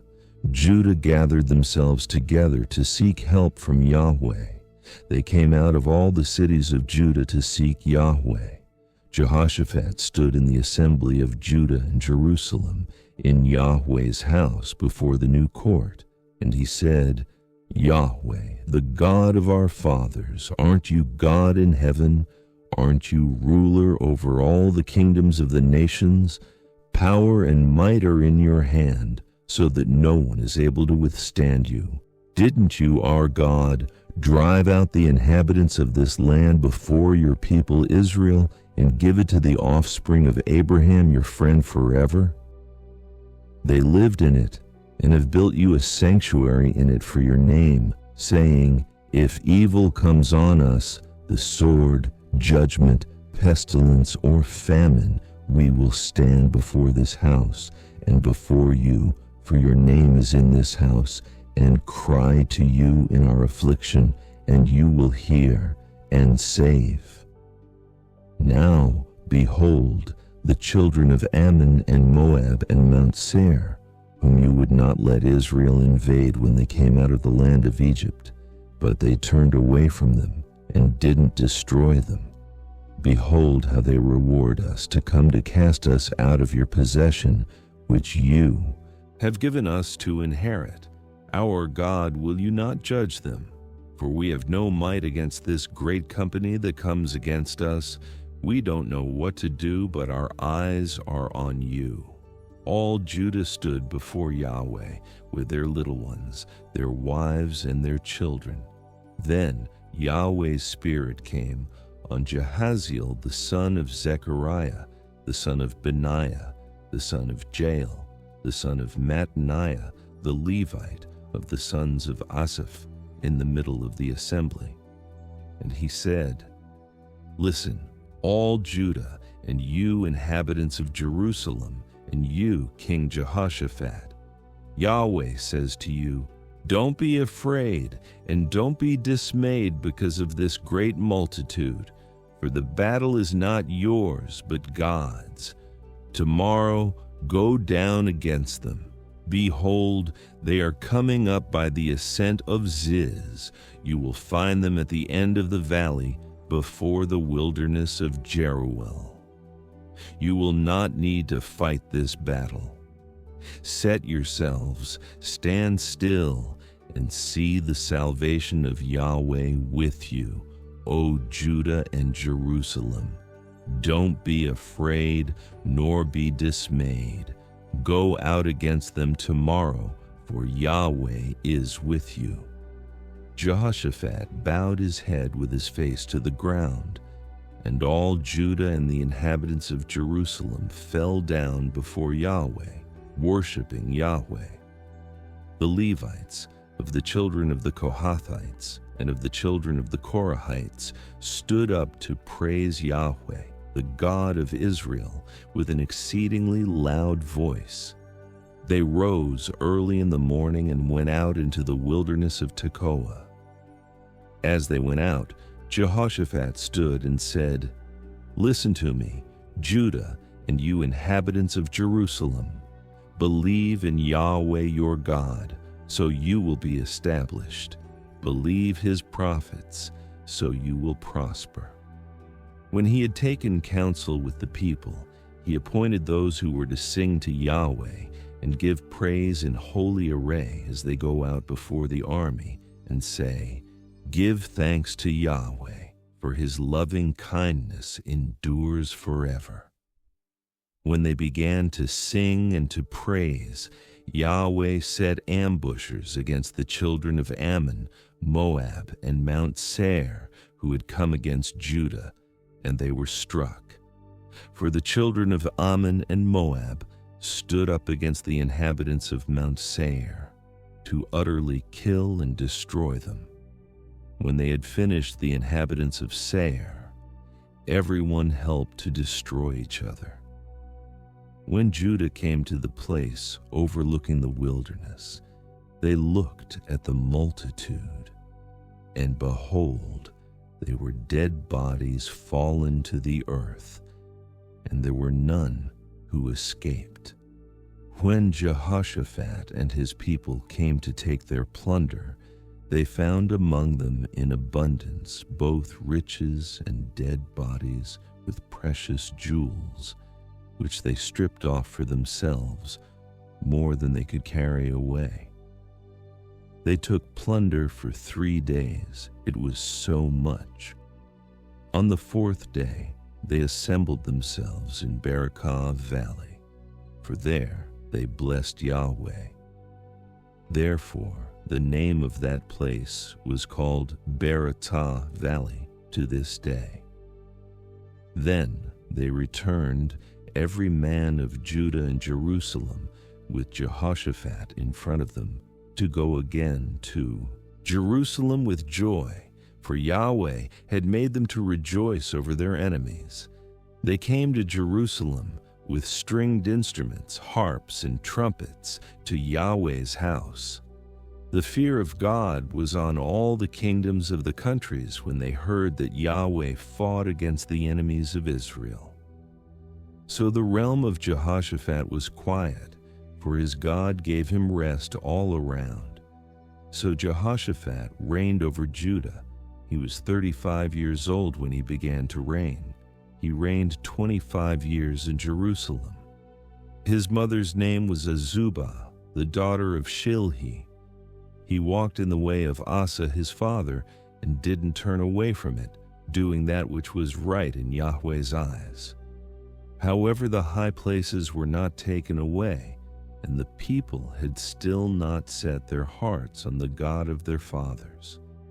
Now the rest of the acts of Jehoshaphat, first and last, behold, they are written in the history of Jehu the son of Hanani, which is included in the book of the kings of Israel. After this, Jehoshaphat, king of Judah, joined himself with Ahaziah, king of Israel. The same did very wickedly. He joined himself with him to make ships to go to Tarshish. They made the ships in Ezion-Geber. Then Eleazar the son of Dodavahu of Maresha prophesied against Jehoshaphat, saying, "Because you have joined yourself with Ahaziah, Yahweh has destroyed your works." The ships were wrecked so that they were not able to go to Tarshish. Jehoshaphat slept with his fathers and was buried with his fathers in David's city, and Jehoram his son reigned in his place. He had brothers, the sons of Jehoshaphat, Azariah, Jehiel, Zechariah, Azariah, Michael, and Shephatiah. All these were the sons of Jehoshaphat, king of Israel. Their father gave them great gifts of silver, of gold, and of precious things, with fortified cities in Judah. But he gave the kingdom to Jehoram, because he was the firstborn.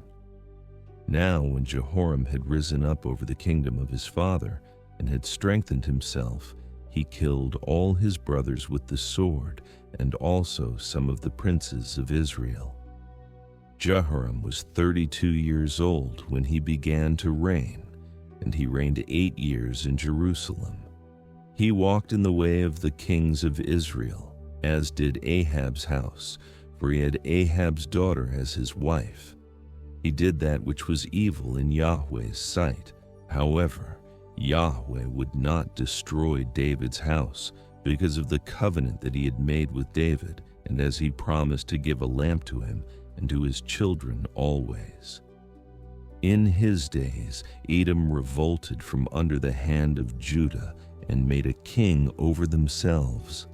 Then Jehoram went there with his captains and all his chariots with him. He rose up by night and struck the Edomites who surrounded him, along with the captains of the chariots. So Edom has been in revolt from under the hand of Judah to this day. Then Libnah revolted at the same time from under his hand, because he had forsaken Yahweh, the God of his fathers. Moreover, he made high places in the mountains of Judah, and made the inhabitants of Jerusalem play the prostitute, and led Judah astray. A letter came to him from Elijah the prophet, saying, Yahweh, the God of David your father, says, because you have not walked in the ways of Jehoshaphat your father, nor in the ways of Asa king of Judah, but have walked in the way of the kings of Israel, and have made Judah and the inhabitants of Jerusalem to play the prostitute like Ahab's house did, and also have slain your brothers of your father's house, who were better than yourself. Behold, Yahweh will strike your people with a great plague, including your children, your wives, and all your possessions, and you will have great sickness with the disease of your bowels until your bowels fall out by reason of the sickness day by day. Yahweh stirred up against Jehoram the spirit of the Philistines and of the Arabians who were beside the Ethiopians. They came up against Judah, broke into it, and carried away all the possessions that were found in the king's house, including his sons and his wives, so that there was no son left to him except Jehoahaz, the youngest of his sons. After all this, Yahweh struck him in his bowels with an incurable disease. In process of time, at the end of 2 years, his bowels fell out by reason of his sickness, and he died of severe diseases. His people made no burning for him like the burning of his fathers. He was 32 years old when he began to reign, and he reigned in Jerusalem 8 years. He departed with no one's regret. They buried him in David's city, but not in the tombs of the kings.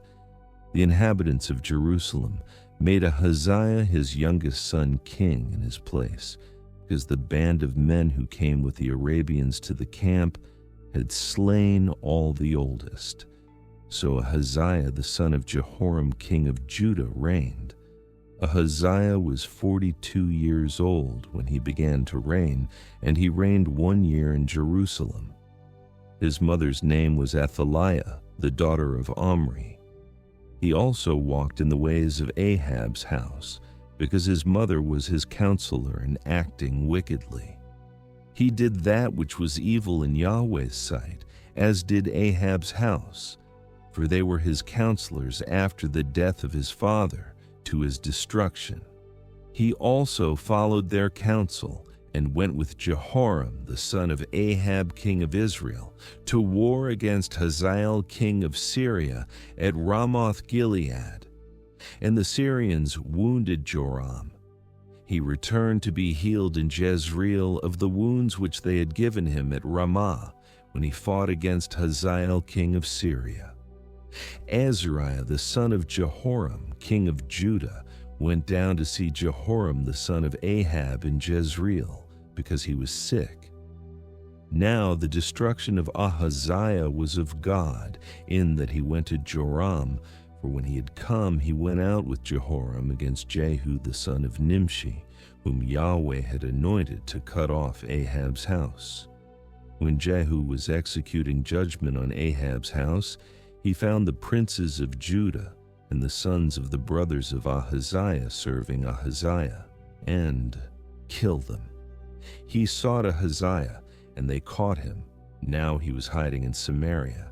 And they brought him to Jehu and killed him, and they buried him, for they said, "He is the son of Jehoshaphat, who sought Yahweh with all his heart." The house of Ahaziah had no power to hold the kingdom. Now, when Athaliah the mother of Ahaziah saw that her son was dead, she arose and destroyed all the royal offspring of the house of Judah. But Jehoshabeath, the king's daughter, took Joash the son of Ahaziah and stealthily rescued him from among the king's sons who were slain, and put him and his nurse in the bedroom. So Joshabeth, the daughter of King Jehoram, the wife of Jehoiada the priest, for she was the sister of Ahaziah, hid him from Athaliah so that she didn't kill him. He was with them hidden in God's house 6 years while Athaliah reigned over the land. In the 7th year, Jehoiada strengthened himself and took the captains of hundreds, Azariah the son of Jeroham, Ishmael the son of Jehohanan, Azariah the son of Obed, Messiah the son of Adiah, and Elishaphat the son of Zichri, into a covenant with him. They went around in Judah and gathered the Levites out of all the cities of Judah and the heads of fathers' households of Israel, and they came to Jerusalem. All the assembly made a covenant with the king in God's house. Jehoiada said to them, "Behold, the king's son must reign, as Yahweh has spoken concerning the sons of David. This is the thing that you must do. A third part of you who come in on the Sabbath, of the priests and of the Levites, shall be gatekeepers of the thresholds. A third part shall be at the king's house, and a third part at the gate of the foundation. All the people will be in the courts of Yahweh's house. But let no one come into Yahweh's house except the priests and those who minister of the Levites. They shall come in, for they are holy, but all the people shall follow Yahweh's instructions. The Levites shall surround the king, every man with his weapons in his hand. Whoever comes into the house, let him be slain. Be with the king when he comes in and when he goes out." So the Levites and all Judah did according to all that Jehoiada the priest commanded. They each took his men, those who were to come in on the Sabbath, with those who were to go out on the Sabbath, for Jehoiada the priest didn't dismiss the shift. Jehoiada the priest delivered to the captains of hundreds the spears, bucklers, and shields that had been King David's, which were in God's house. He set all the people, every man with his weapon in his hand, from the right side of the house to the left side of the house, near the altar and the house around the king. Then they brought out the king's son, put the crown on him, gave him the covenant, and made him king. Jehoiada and his sons anointed him, and they said, "Long live the king." When Athaliah heard the noise of the people running and praising the king, she came to the people into Yahweh's house. Then she looked, and behold, the king stood by his pillar at the entrance, with the captains and the trumpeters by the king. All the people of the land rejoiced and blew trumpets. The singers also played musical instruments and led the singing of praise. Then Athaliah tore her clothes and said, "Treason, treason!" Jehoiada the priest brought out the captains of hundreds who were set over the army and said to them, "Bring her out between the ranks, and whoever follows her, let him be slain with the sword." For the priest said, "Don't kill her in Yahweh's house." So they made way for her. She went to the entrance of the horse gate to the king's house, and they killed her there. Jehoiada made a covenant between himself, all the people, and the king, that they should be Yahweh's people. All the people went to the house of Baal, broke it down, broke his altars and his images in pieces, and killed Mattan the priest of Baal before the altars. Jehoiada appointed the officers of Yahweh's house under the hand of the Levitical priests, whom David had distributed in Yahweh's house, to offer the burnt offerings of Yahweh, as it is written in the law of Moses, with rejoicing and with singing, as David had ordered. He set the gatekeepers at the gates of Yahweh's house, that no one who was unclean in anything should enter in. He took the captains of hundreds, the nobles, the governors of the people, and all the people of the land, and brought the king down from Yahweh's house. They came through the upper gate to the king's house, and set the king on the throne of the kingdom. So all the people of the land rejoiced, and the city was quiet. They had slain Athaliah with the sword. Joash was 7 years old when he began to reign, and he reigned 40 years in Jerusalem. His mother's name was Zibiah of Beersheba. Joash did that which was right in Yahweh's eyes all the days of Jehoiada the priest. Jehoiada took for him 2 wives, and he became the father of sons and daughters. After this, Joash intended to restore Yahweh's house. He gathered together the priests and the Levites and said to them, "Go out to the cities of Judah and gather money to repair the house of your God from all Israel from year to year. See that you expedite this matter." However, the Levites didn't do it right away. The king called for Jehoiada the chief and said to him, "Why haven't you required of the Levites to bring in the tax of Moses the servant of Yahweh and of the assembly of Israel out of Judah and out of Jerusalem for the tent of the testimony?" For the sons of Athaliah, that wicked woman, had broken up God's house, and they also gave all the dedicated things of Yahweh's house to the Baals. So the king commanded, and they made a chest and set it outside at the gate of Yahweh's house. They made a proclamation through Judah and Jerusalem to bring in for Yahweh the tax that Moses, the servant of God, laid on Israel in the wilderness. All the princes and all the people rejoiced and brought in and cast into the chest until they had filled it. Whenever the chest was brought to the king's officers by the hand of the Levites, and when they saw that there was much money, the king's scribe and the chief priest's officer came and emptied the chest and took it and carried it to its place again. Thus they did day by day and gathered money in abundance. The king and Jehoiada gave it to those who did the work of the service of Yahweh's house. They hired masons and carpenters to restore Yahweh's house, and also those who worked iron and bronze to repair Yahweh's house. So the workmen worked, and the work of repairing went forward in their hands. They set up God's house as it was designed and strengthened it. When they had finished, they brought the rest of the money before the king and Jehoiada, from which were made vessels for Yahweh's house, even vessels with which to minister and to offer, including spoons and vessels of gold and silver. They offered burnt offerings in Yahweh's house continually all the days of Jehoiada. But Jehoiada grew old and was full of days, and he died. He was 130 years old when he died. They buried him in David's city among the kings, because he had done good in Israel and toward God and his house. Now, after the death of Jehoiada, the princes of Judah came and bowed down to the king. Then the king listened to them. They abandoned the house of Yahweh the god of their fathers, and served the Asherah poles and the idols. So wrath came on Judah and Jerusalem for this their guiltiness.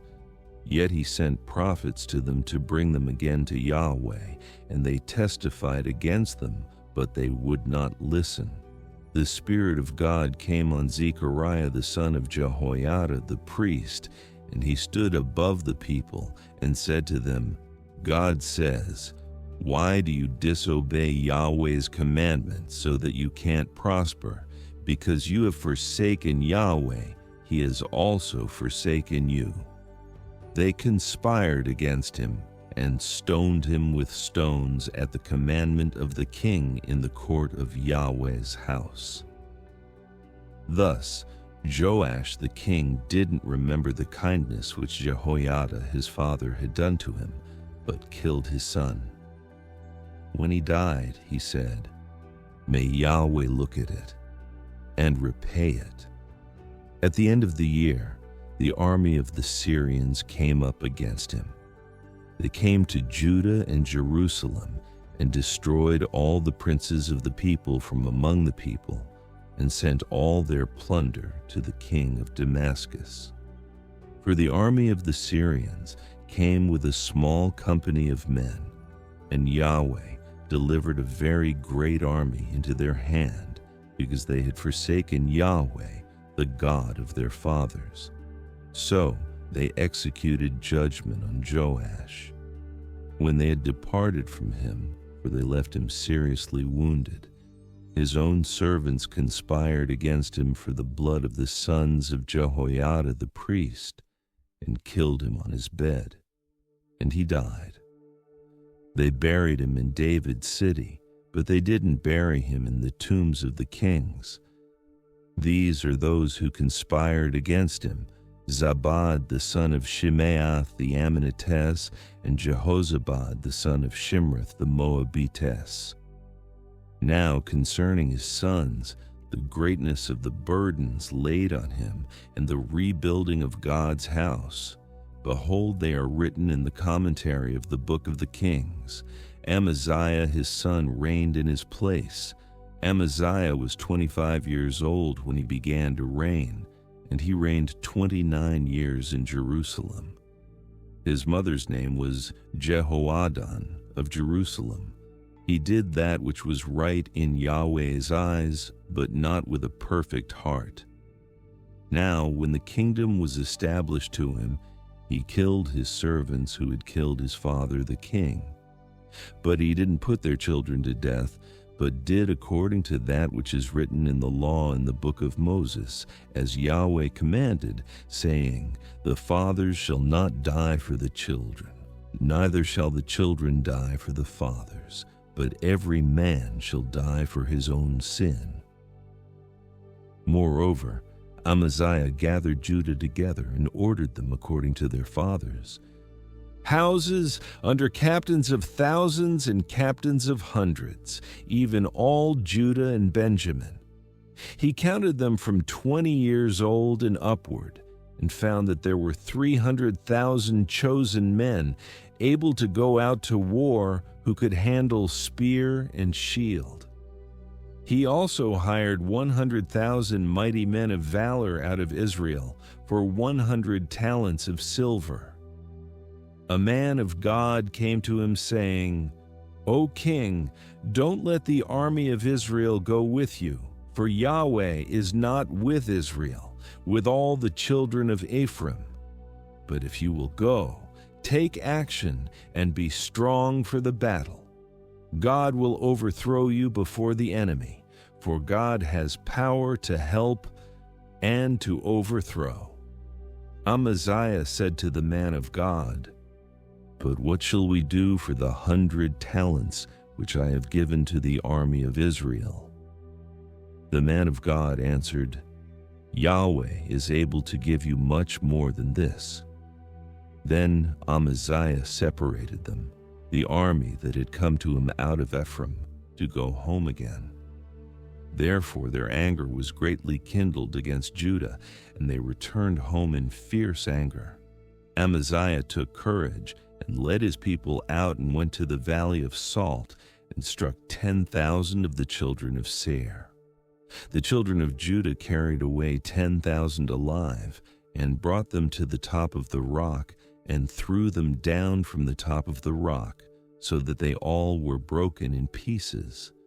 But the men of the army whom Amaziah sent back, that they should not go with him to battle, fell on the cities of Judah from Samaria even to Beth-horon, and struck of them 3,000 and took much plunder.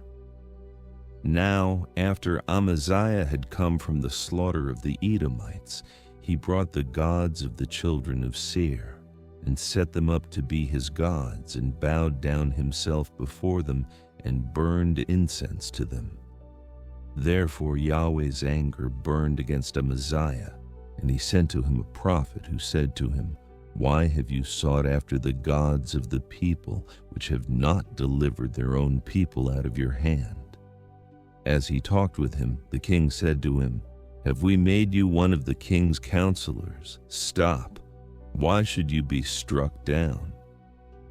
Then the prophet stopped and said, "I know that God is determined to destroy you, because you have done this and have not listened to my counsel." Then Amaziah king of Judah consulted his advisers and sent to Joash, the son of Jehoahaz, the son of Jehu, king of Israel, saying, "Come, let's look one another in the face." Joash, king of Israel, sent to Amaziah, king of Judah, saying, "The thistle that was in Lebanon sent to the cedar that was in Lebanon, saying, 'Give your daughter to my son as his wife.' Then a wild animal that was in Lebanon passed by and trampled down the thistle. You say to yourself that you have struck Edom, and your heart lifts you up to boast. Now stay at home. Why should you meddle with trouble, that you should fall, even you and Judah with you?" But Amaziah would not listen, for it was of God that he might deliver them into the hand of their enemies, because they had sought after the gods of Edom. So Joash king of Israel went up, and he and Amaziah king of Judah looked one another in the face at Beth Shemesh, which belongs to Judah. Judah was defeated by Israel. So every man fled to his tent.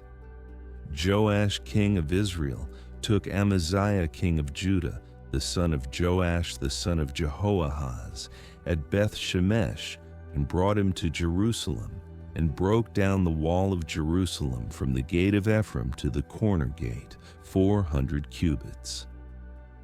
He took all the gold and silver, and all the vessels that were found in God's house with Obed-Edom, and the treasures of the king's house, and the hostages, and returned to Samaria. Amaziah the son of Joash, king of Judah, lived for 15 years after the death of Joash, son of Jehoahaz, king of Israel. Now the rest of the acts of Amaziah, first and last, behold, aren't they written in the book of the kings of Judah and Israel? Now from the time that Amaziah turned away from following Yahweh, they made a conspiracy against him in Jerusalem. He fled to Lachish, but they sent after him to Lachish and killed him there. They brought him on horses and buried him with his fathers in the city of Judah. All the people of Judah took Uzziah, who was 16 years old, and made him king in the place of his father Amaziah. He built Elath and restored it to Judah. After that the king slept with his fathers.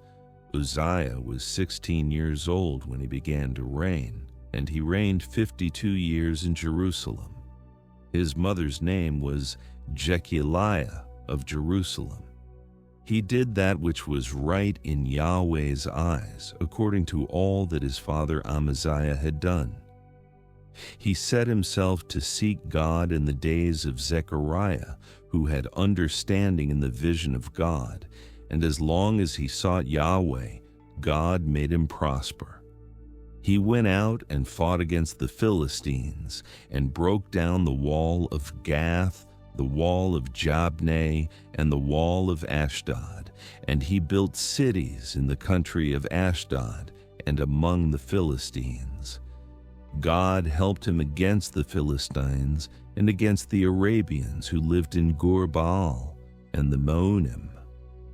The Ammonites gave tribute to Uzziah. His name spread abroad even to the entrance of Egypt, for he grew exceedingly strong. Moreover, Uzziah built towers in Jerusalem at the corner gate, at the valley gate, and at the turning of the wall, and fortified them. He built towers in the wilderness and dug out many cisterns, for he had much livestock, both in the lowlands and in the plains. He had farmers and vineyard keepers in the mountains and in the fruitful fields, for he loved farming. Moreover, Uzziah had an army of fighting men who went out to war by bands, according to the number of their reckoning made by Jeiel the scribe and Messiah the officer, under the hand of Hananiah, one of the king's captains. The whole number of the heads of fathers' households, even the mighty men of valor, was 2,600. Under, therefore, hand was an army, 307,500, who made war with mighty power to help the king against the enemy. Uzziah prepared for them, even for all the army, shields, spears, helmets, coats of mail, bows, and stones for slinging. In Jerusalem, he made devices invented by skillful men to be on the towers and on the battlements, with which to shoot arrows and great stones. His name spread far abroad, because he was marvelously helped until he was strong. But when he was strong, his heart was lifted up, so that he did corruptly, and he trespassed against Yahweh his God, for he went into Yahweh's temple to burn incense on the altar of incense. Azariah the priest went in after him, and with him 80 priests of Yahweh, who were valiant men. They resisted Uzziah the king, and said to him, "It isn't for you, Uzziah, to burn incense to Yahweh, but for the priests, the sons of Aaron, who are consecrated to burn incense. Go out of the sanctuary, for you have trespassed.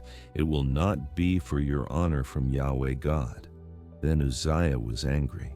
He had a censer in his hand to burn incense, and while he was angry with the priests, the leprosy broke out on his forehead before the priests in Yahweh's house, beside the altar of incense. Azariah the chief priest and all the priests looked at him, and behold, he was leprous in his forehead, and they thrust him out quickly from there. Indeed, he himself also hurried to go out, because Yahweh had struck him. Uzziah the king was a leper to the day of his death, and lived in a separate house, being a leper, for he was cut off from Yahweh's house. Jotham his son was over the king's house, judging the people of the land. Now the rest of the acts of Uzziah, first and last, Isaiah the prophet, the son of Amoz, wrote. So Uzziah slept with his fathers, and they buried him with his fathers in the field of burial, which belonged to the kings, for they said, "He is a leper." Jotham his son reigned in his place. Jotham was 25 years old when he began to reign, and he reigned 16 years in Jerusalem. His mother's name was Jerusha, the daughter of Zadok. He did that which was right in Yahweh's eyes, according to all that his father Uzziah had done. However, he didn't enter into Yahweh's temple. The people still acted corruptly. He built the upper gate of Yahweh's house, and he built much on the wall of Ophel.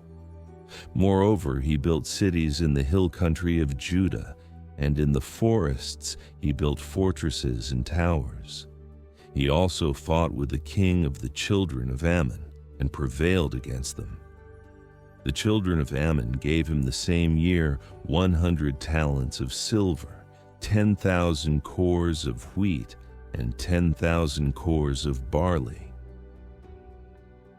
The children of Ammon also gave that much to him in the second year, and in the third. So Jotham became mighty, because he ordered his ways before Yahweh his God. Now the rest of the acts of Jotham, and all his wars and his ways, behold, they are written in the book of the kings of Israel and Judah.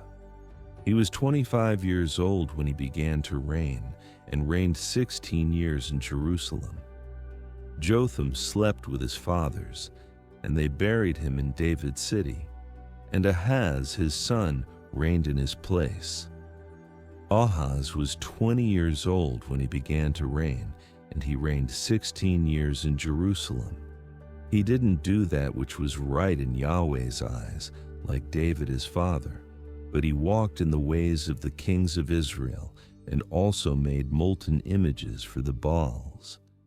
Moreover, he burned incense in the valley of the son of Hinnom, and burned his children in the fire, according to the abominations of the nations whom Yahweh cast out before the children of Israel.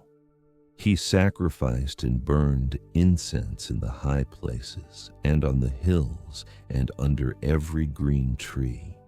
Therefore Yahweh, his God, delivered him into the hand of the king of Syria. They struck him, and carried away from him a great multitude of captives, and brought them to Damascus. He was also delivered into the hand of the king of Israel, who struck him with a great slaughter.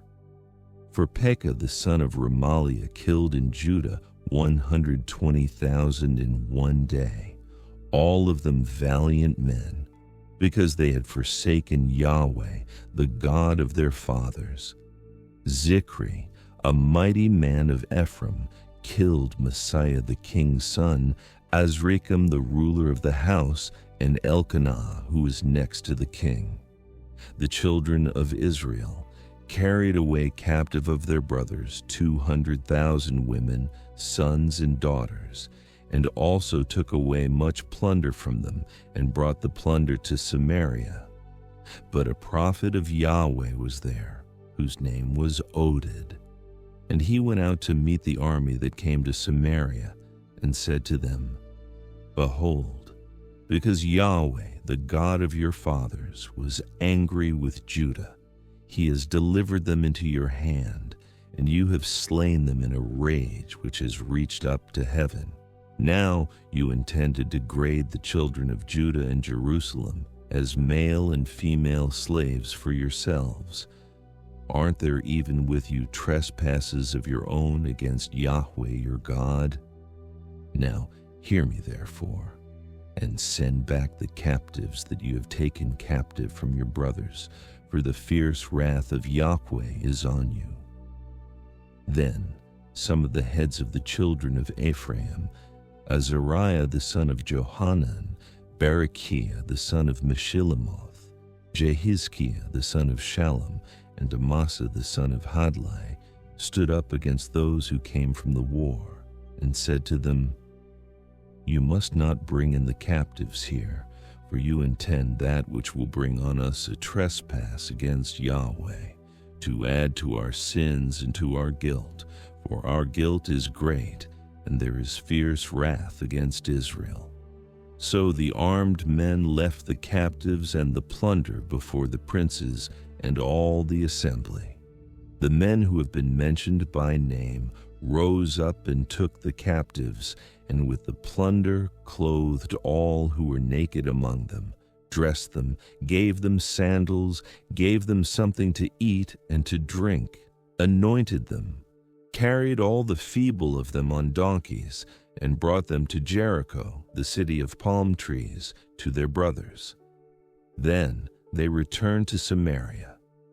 At that time, King Ahaz sent to the kings of Assyria to help him, for again the Edomites had come and struck Judah and carried away captives. The Philistines also had invaded the cities of the lowland and of the south of Judah, and had taken Beth Shemesh, Aijalon, Gederoth, Soko with its villages, Timnah with its villages, and also Gimzo and its villages, and they lived there. For Yahweh brought Judah low because of Ahaz, king of Israel, because he acted without restraint in Judah and trespassed severely against Yahweh. Tilgath-Pilneser, king of Assyria, came to him and gave him trouble, but didn't strengthen him. For Ahaz took away a portion out of Yahweh's house, and out of the house of the king and of the princes, and gave it to the king of Assyria. But it didn't help him. In the time of his distress, he trespassed yet more against Yahweh, this same King Ahaz, for he sacrificed to the gods of Damascus, which had defeated him. He said, "Because the gods of the kings of Syria helped them, I will sacrifice to them, that they may help me." But they were the ruin of him and of all Israel. Ahaz gathered together the vessels of God's house, cut the vessels of God's house in pieces, and shut up the doors of Yahweh's house. And he made himself altars in every corner of Jerusalem. In every city of Judah he made high places to burn incense to other gods, and provoked Yahweh, the God of his fathers, to anger. Now the rest of his acts and all his ways, first and last, behold, they are written in the book of the kings of Judah and Israel. Ahaz slept with his fathers, and they buried him in the city, even in Jerusalem, because they didn't bring him into the tombs of the kings of Israel, and Hezekiah his son reigned in his place. Hezekiah began to reign when he was 25 years old, and he reigned 29 years in Jerusalem. His mother's name was Abijah, the daughter of Zechariah. He did that which was right in Yahweh's eyes, according to all that David his father had done. In the first year of his reign, in the first month, he opened the doors of Yahweh's house and repaired them. He brought in the priests and the Levites and gathered them together into the wide place on the east, and said to them, "Listen to me, you Levites. Now sanctify yourselves, and sanctify the house of Yahweh, the God of your fathers, and carry the filthiness out of the holy place. For our fathers were unfaithful, and have done that which was evil in Yahweh our God's sight, and have forsaken him, and have turned away their faces from the habitation of Yahweh, and turned their backs. Also they have shut up the doors of the porch, and put out the lamps, and have not burned incense, nor offered burnt offerings in the holy place to the God of Israel. Therefore Yahweh's wrath was on Judah and Jerusalem, and he has delivered them to be tossed back and forth, to be an astonishment and a hissing, as you see with your eyes. For behold, our fathers have fallen by the sword, and our sons and our daughters and our wives are in captivity for this. Now it is in my heart to make a covenant with Yahweh, the God of Israel, that his fierce anger may turn away from us.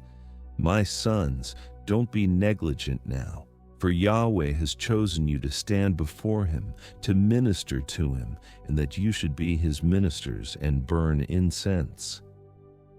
Then the Levites arose, Mahath the son of Amasai, and Joel the son of Azariah, of the sons of the Kohathites, and of the sons of Merari, Kish the son of Abdi, and Azariah the son of Jehalelel, and of the Gershonites, Joah the son of Zimmah, and Adin the son of Joah, and of the sons of Elizaphan, Shimri and Juel, and of the sons of Asaph, Zechariah and Mattaniah, and of the sons of Heman, Jehuel and Shimei, and of the sons of Jeduthun, Shemaiah and Uziel.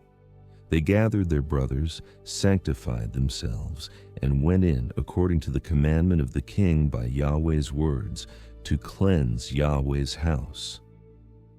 The priests went into the inner part of Yahweh's house to cleanse it, and brought out all the uncleanness that they found in Yahweh's temple into the court of Yahweh's house. The Levites took it from there to carry it out to the brook Kidron.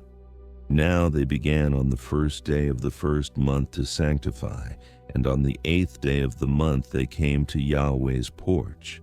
They sanctified Yahweh's house in 8 days, and on the 16th day of the first month they finished. Then they went into Hezekiah the king within the palace and said, "We have cleansed all Yahweh's house, including the altar of burnt offering with all its vessels, and the table of showbread with all its vessels. Moreover, we have prepared and sanctified all the vessels which King Ahaz threw away in his reign when he was unfaithful. Behold, they are before Yahweh's altar." Then Hezekiah the king arose early, gathered the princes of the city, and went up to Yahweh's house. They brought 7 bulls, 7 rams, 7 lambs, and 7 male goats for a sin offering for the kingdom, for the sanctuary, and for Judah. He commanded the priests, the sons of Aaron, to offer them on Yahweh's altar.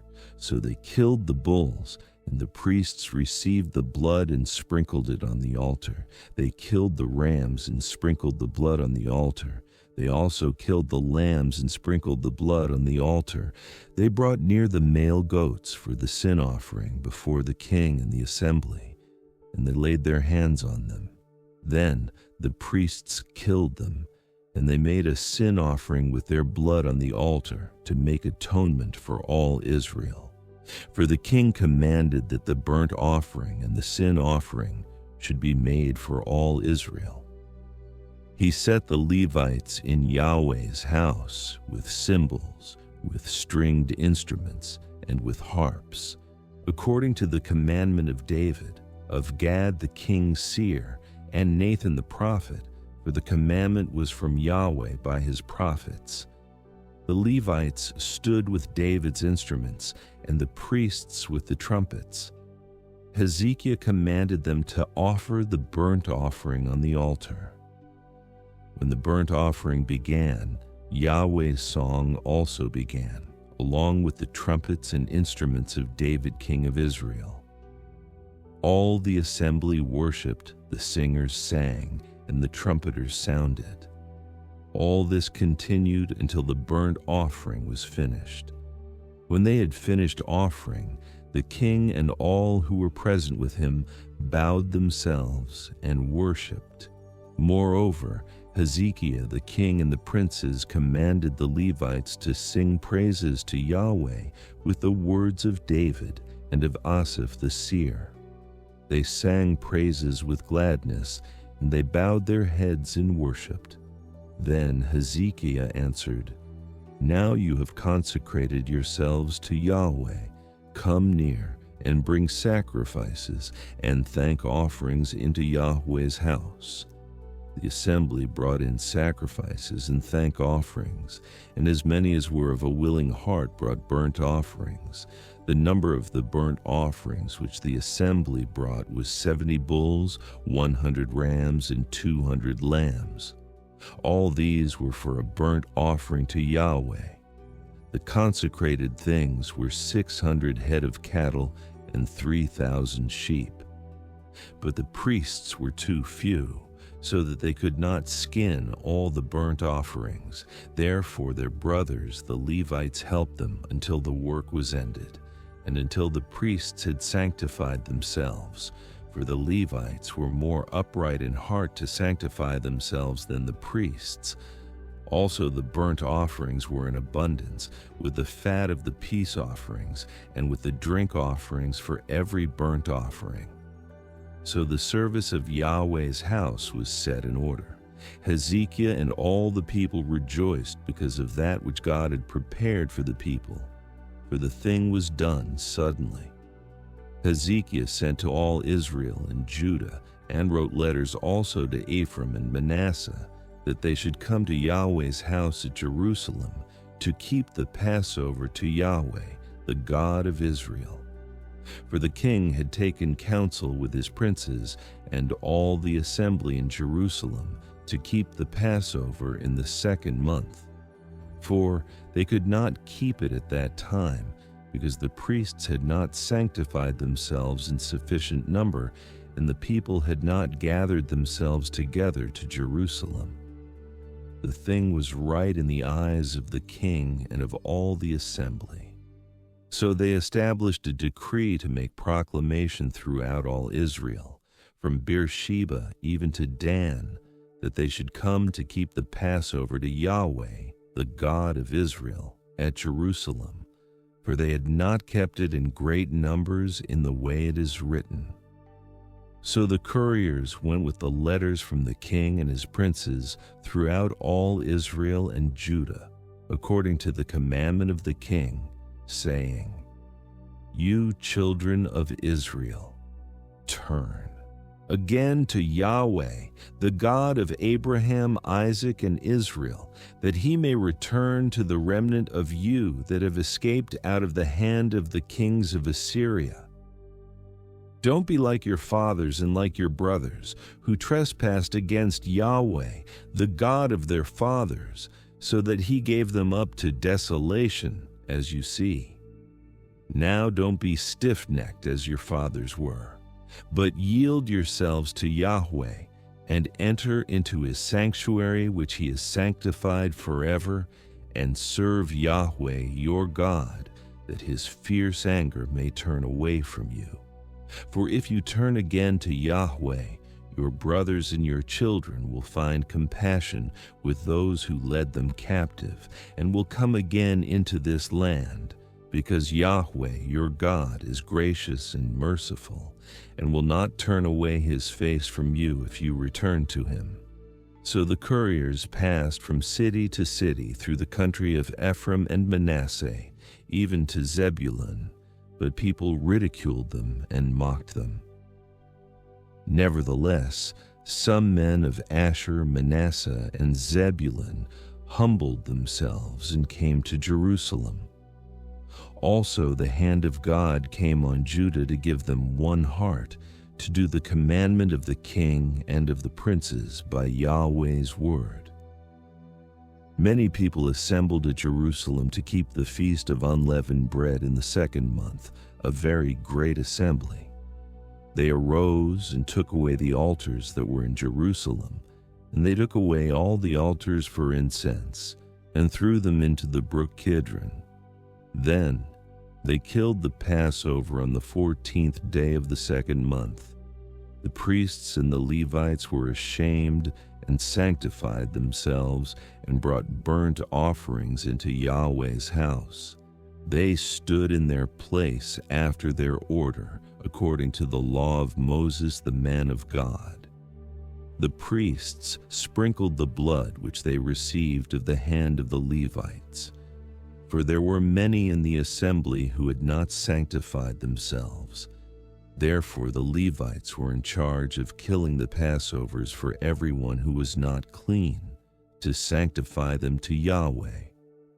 For a multitude of the people, even many of Ephraim, Manasseh, Issachar, and Zebulun, had not cleansed themselves, yet they ate the Passover other than the way it is written.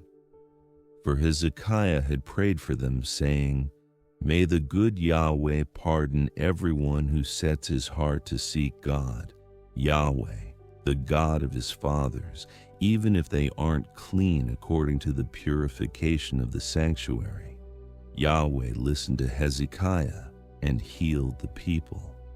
The children of Israel who were present at Jerusalem kept the feast of unleavened bread 7 days with great gladness.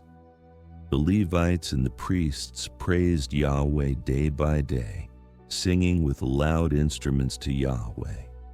Hezekiah spoke encouragingly to all the Levites who had good understanding in the service of Yahweh.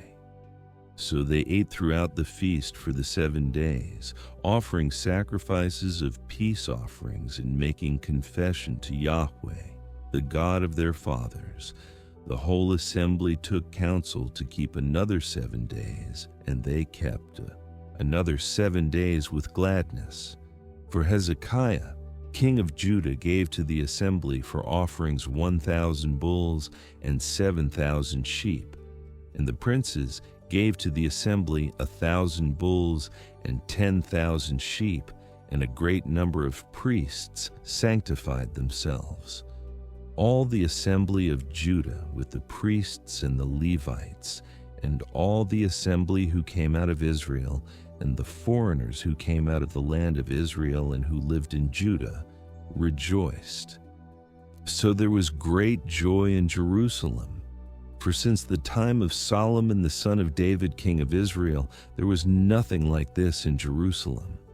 Then the Levitical priests arose and blessed the people. Their voice was heard, and their prayer came up to his holy habitation, even to heaven. Now, when all this was finished, all Israel who were present went out to the cities of Judah and broke the pillars in pieces, cut down the Asherah poles, and broke down the high places and the altars out of all Judah and Benjamin, also in Ephraim and Manasseh, until they had destroyed them all. Then all the children of Israel returned, every man to his possession, into their own cities. Hezekiah appointed the divisions of the priests and the Levites after their divisions, every man according to his service, both the priests and the Levites, for burnt offerings and for peace offerings, to minister, to give thanks, and to praise in the gates of Yahweh's camp. He also appointed the king's portion of his possessions for the burnt offerings, for the morning and evening burnt offerings, and the burnt offerings for the Sabbaths, for the new moons, and for the set feasts, as it is written in Yahweh's law. Moreover, he commanded the people who lived in Jerusalem to give the portion of the priests and the Levites, that they might give themselves to Yahweh's law. As soon as the commandment went out, the children of Israel gave in abundance the first fruits of grain, new wine, oil, honey, and of all the increase of the field. And they brought in the tithe of all things abundantly. The children of Israel and Judah, who lived in the cities of Judah, also brought in the tithe of cattle and sheep, and the tithe of dedicated things which were consecrated to Yahweh their God, and laid them in heaps. In the 3rd month they began to lay the foundation of the heaps, and finished them in the 7th month. When Hezekiah and the princes came and saw the heaps, they blessed Yahweh and his people Israel. Then Hezekiah questioned the priests and the Levites about the heaps.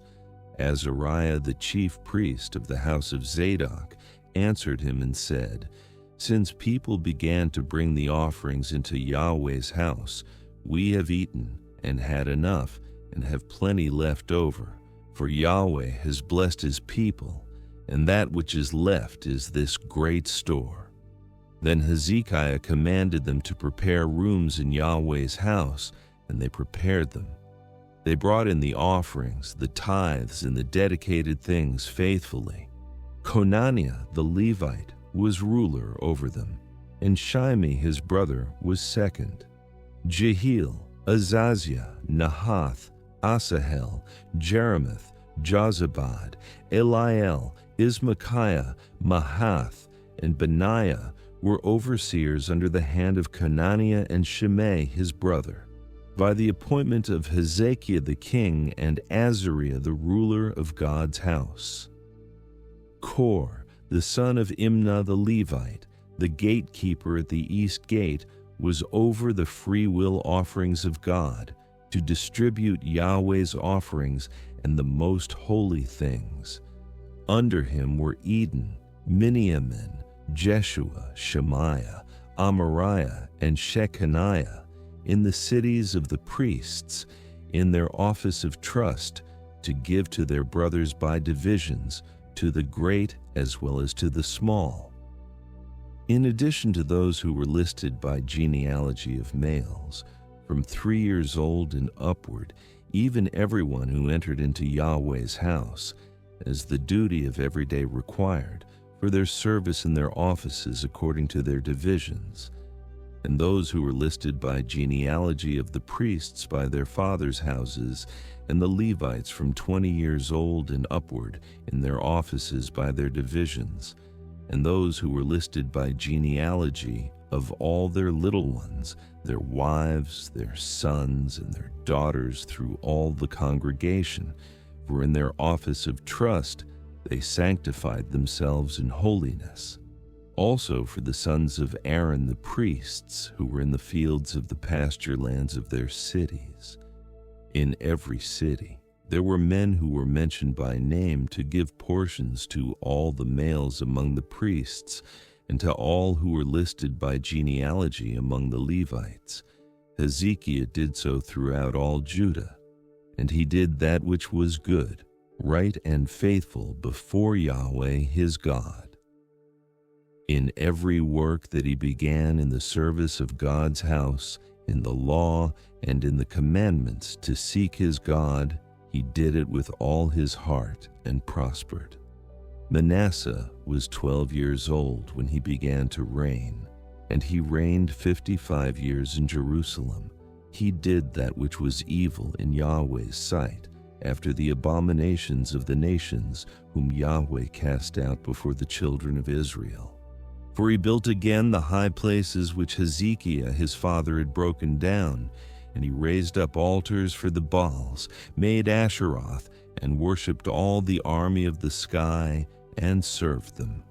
He built altars in Yahweh's house, of which Yahweh said, "My name shall be in Jerusalem forever." He built altars for all the army of the sky in the 2 courts of Yahweh's house. He also made his children to pass through the fire in the valley of the son of Hinnom. He practiced sorcery, divination, and witchcraft, and dealt with those who had familiar spirits and with wizards. He did much evil in Yahweh's sight to provoke him to anger. He set the engraved image of the idol which he had made in God's house, of which God said to David and to Solomon his son, "In this house and in Jerusalem, which I have chosen out of all the tribes of Israel, I will put my name forever. I will not any more remove the foot of Israel from off the land which I have appointed for your fathers, if only they will observe to do all that I have commanded them, even all the law, the statutes, and the ordinances given by Moses." Manasseh seduced Judah and the inhabitants of Jerusalem, so that they did more evil than did the nations whom Yahweh destroyed before the children of Israel. Yahweh spoke to Manasseh and to his people, but they didn't listen. Therefore Yahweh brought on them the captains of the army of the king of Assyria, who took Manasseh in chains, bound him with fetters, and carried him to Babylon. When he was in distress, he begged Yahweh his God, and humbled himself greatly before the God of his fathers. He prayed to him, and he was entreated by him, and heard his supplication, and brought him again to Jerusalem into his kingdom. Then Manasseh knew that Yahweh was God. Now after this, he built an outer wall to David's city on the west side of Gihon in the valley, even to the entrance at the fish gate. He encircled Ophel with it and raised it up to a very great height, and he put valiant captains in all the fortified cities of Judah. He took away the foreign gods and the idol out of Yahweh's house, and all the altars that he had built in the mountain of Yahweh's house and in Jerusalem, and cast them out of the city. He built up Yahweh's altar, and offered sacrifices of peace offerings and of thanksgiving on it, and commanded Judah to serve Yahweh, the God of Israel. Nevertheless, the people still sacrificed in the high places, but only to Yahweh their God. Now the rest of the acts of Manasseh and his prayer to his God, and the words of the seers who spoke to him in the name of Yahweh, the God of Israel. Behold, they are written among the acts of the kings of Israel, his prayer also, and how God listened to his request, and all his sin and his trespass, and the places in which he built high places, and set up the Asherah poles and the engraved images before he humbled himself. Behold, they are written in the history of Josiah. So Manasseh slept with his fathers, and they buried him in his own house, and Amon his son reigned in his place. Amon was 22 years old when he began to reign, and he reigned 2 years in Jerusalem. He did that which was evil in Yahweh's sight, as did Manasseh his father. And Amon sacrificed to all the engraved images which Manasseh his father had made, and served them. He didn't humble himself before Yahweh as Manasseh his father had humbled himself, but this same Amon trespassed more and more. His servants conspired against him and put him to death in his own house.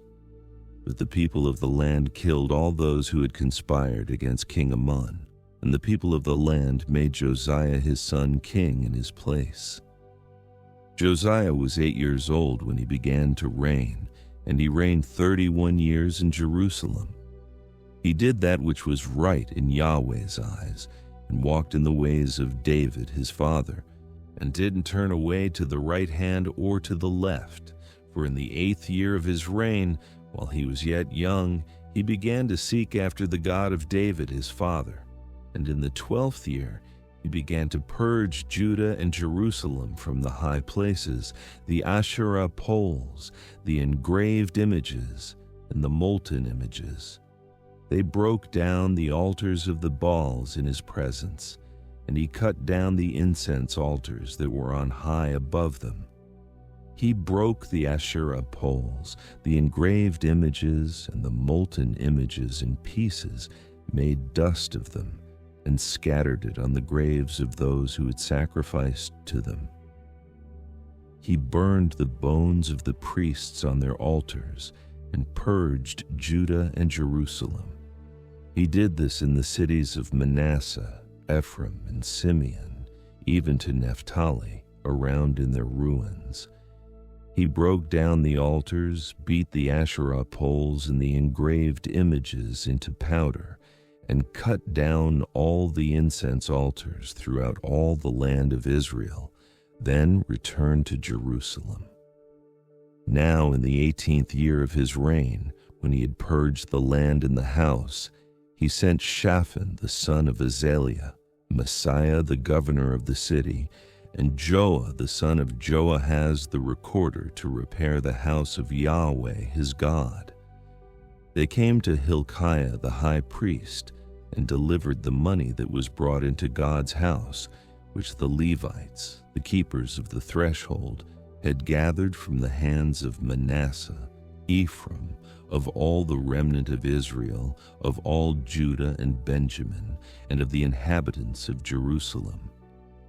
They delivered it into the hands of the workmen who had the oversight of Yahweh's house, and the workmen who labored in Yahweh's house gave it to mend and repair the house. They gave it to the carpenters and to the builders to buy cut stone and timber for couplings, and to make beams for the houses which the kings of Judah had destroyed. The men did the work faithfully. Their overseers were Jahath and Obadiah the Levites, of the sons of Merari, and Zechariah and Meshullam of the sons of the Kohathites, to give direction, and others of the Levites who were all skillful with musical instruments. Also, they were over the bearers of burdens, and directed all who did the work in every kind of service. Of the Levites, there were scribes, officials, and gatekeepers. When they brought out the money that was brought into Yahweh's house, Hilkiah the priest found the book of Yahweh's law given by Moses. Hilkiah answered Shaphan the scribe, I have found the book of the law in Yahweh's house. So Hilkiah delivered the book to Shaphan. Shaphan carried the book to the king, and moreover brought back word to the king, saying, All that was committed to your servants they are doing. They have emptied out the money that was found in Yahweh's house, and have delivered it into the hand of the overseers and into the hand of the workmen. Shaphan the scribe told the king, saying, Hilkiah the priest has delivered me a book. Shaphan read from it to the king. When the king had heard the words of the law, he tore his clothes. The king commanded Hilkiah, Ahikam the son of Shaphan, Abdon the son of Micah, Shaphan the scribe, and Asaiah the king's servant, saying, Go inquire of Yahweh for me, and for those who are left in Israel and in Judah, concerning the words of the book that is found. For great is Yahweh's wrath that is poured out on us, because our fathers have not kept Yahweh's word, to do according to all that is written in this book. So Hilkiah and those whom the king had commanded went to Huldah, the prophetess, the wife of Shallum, the son of Tokath, the son of Hazra, keeper of the wardrobe. Now she lived in Jerusalem in the second quarter. And they spoke to her to that effect. She said to them, Yahweh, the God of Israel says, Tell the man who sent you to me. Yahweh says, Behold, I will bring evil on this place and on its inhabitants, even all the curses that are written in the book which they have read before the king of Judah, because they have forsaken me and have burned incense to other gods, that they might provoke me to anger with all the works of their hands. Therefore my wrath is poured out on this place, and it will not be quenched.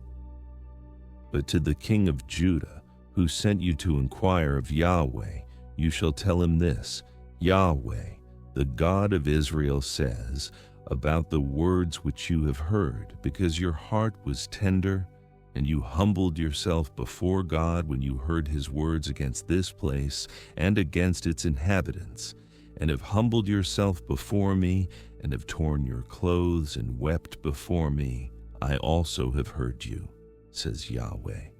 Behold, I will gather you to your fathers, and you will be gathered to your grave in peace.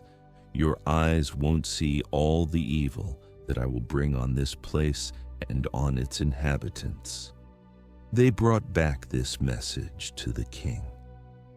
Then the king sent and gathered together all the elders of Judah and Jerusalem.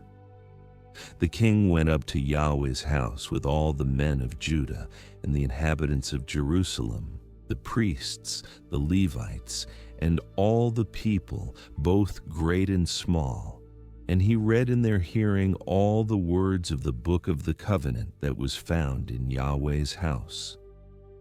The king stood in his place and made a covenant before Yahweh, to walk after Yahweh, and to keep his commandments, his testimonies, and his statutes with all his heart and with all his soul, to perform the words of the covenant that were written in this book. He caused all who were found in Jerusalem and Benjamin to stand. The inhabitants of Jerusalem did according to the covenant of God, the God of their fathers. Josiah took away all the abominations out of all the countries that belonged to the children of Israel, and made all who were found in Israel to serve, even to serve Yahweh their God. All his days they didn't depart from following Yahweh, the God of their fathers. Josiah kept a Passover to Yahweh in Ephraim, Jerusalem. They killed the Passover on the 14th day of the first month. He set the priests in their offices and encouraged them in the service of Yahweh's house. He said to the Levites who taught all Israel, who were holy to Yahweh, "Put the holy ark in the house which Solomon the son of David king of Israel built. It will no longer be a burden on your shoulders. Now serve Yahweh your God and his people Israel. Prepare yourselves after your fathers' houses by your divisions, according to the writing of David king of Israel, and according to the writing of Solomon his son. Stand in the holy place according to the divisions of the fathers' houses of your brothers, the children of the people. And let there be for each a portion of a father's house of the Levites. Kill the Passover lamb, sanctify yourselves, and prepare for your brothers to do according to Yahweh's word by Moses." Josiah gave to the children of the people, of the flock, lambs and young goats, all of them for the Passover offerings, to all who were present, to the number of 30,000 and 3,000 bulls. These were of the king's substance. His princes gave a free will offering to the people, to the priests, and to the Levites. Hilkiah, Zechariah, and Jehiel, the rulers of God's house, gave to the priests for the Passover offerings 2,600 small livestock and 300 head of cattle. Conaniah also, and Shemaiah and Nethanel, his brothers, and Hashabiah, Jael, and Jozabad, the chiefs of the Levites, gave to the Levites for the Passover offerings 5,000 small livestock and 500 head of cattle. So the service was prepared, and the priests stood in their place, and the Levites by their divisions, according to the king's commandment. They killed the Passover lambs, and the priests sprinkled the blood which they received from their hands, and the Levites skinned them. They removed the burnt offerings that they might give them according to the divisions of the fathers' houses of the children of the people, to offer to Yahweh, as it is written in the book of Moses. They did the same with the cattle. They roasted the Passover with fire according to the ordinance. They boiled the holy offerings in pots, in cauldrons, and in pans, and carried them quickly to all the children of the people. Afterward they prepared for themselves and for the priests, because the priests, the sons of Aaron, were busy with offering the burnt offerings and the fat until night. Therefore the Levites prepared for themselves and for the priests, the sons of Aaron. The singers, the sons of Asaph, were in their place, according to the commandment of David, Asaph, Heman, and Jeduthun the king's seer, and the gatekeepers were at every gate. They didn't need to depart from their service because their brothers the Levites prepared for them. So all the service of Yahweh was prepared the same day to keep the Passover and to offer burnt offerings on Yahweh's altar, according to the commandment of King Josiah. The children of Israel who were present kept the Passover at that time, and the feast of unleavened bread 7 days. There was no Passover like that kept in Israel from the days of Samuel the prophet, nor did any of the kings of Israel keep such a Passover as Josiah kept, with the priests, the Levites, and all Judah and Israel who were present, and the inhabitants of Jerusalem. This Passover was kept in the 18th year of the reign of Josiah. After all this, when Josiah had prepared the temple, Necho king of Egypt went up to fight against Carchemish by the Euphrates, and Josiah went out against him. But he sent ambassadors to him, saying, "What have I to do with you, you king of Judah? I come not against you today, but against the house with which I have war. God has commanded me to make haste.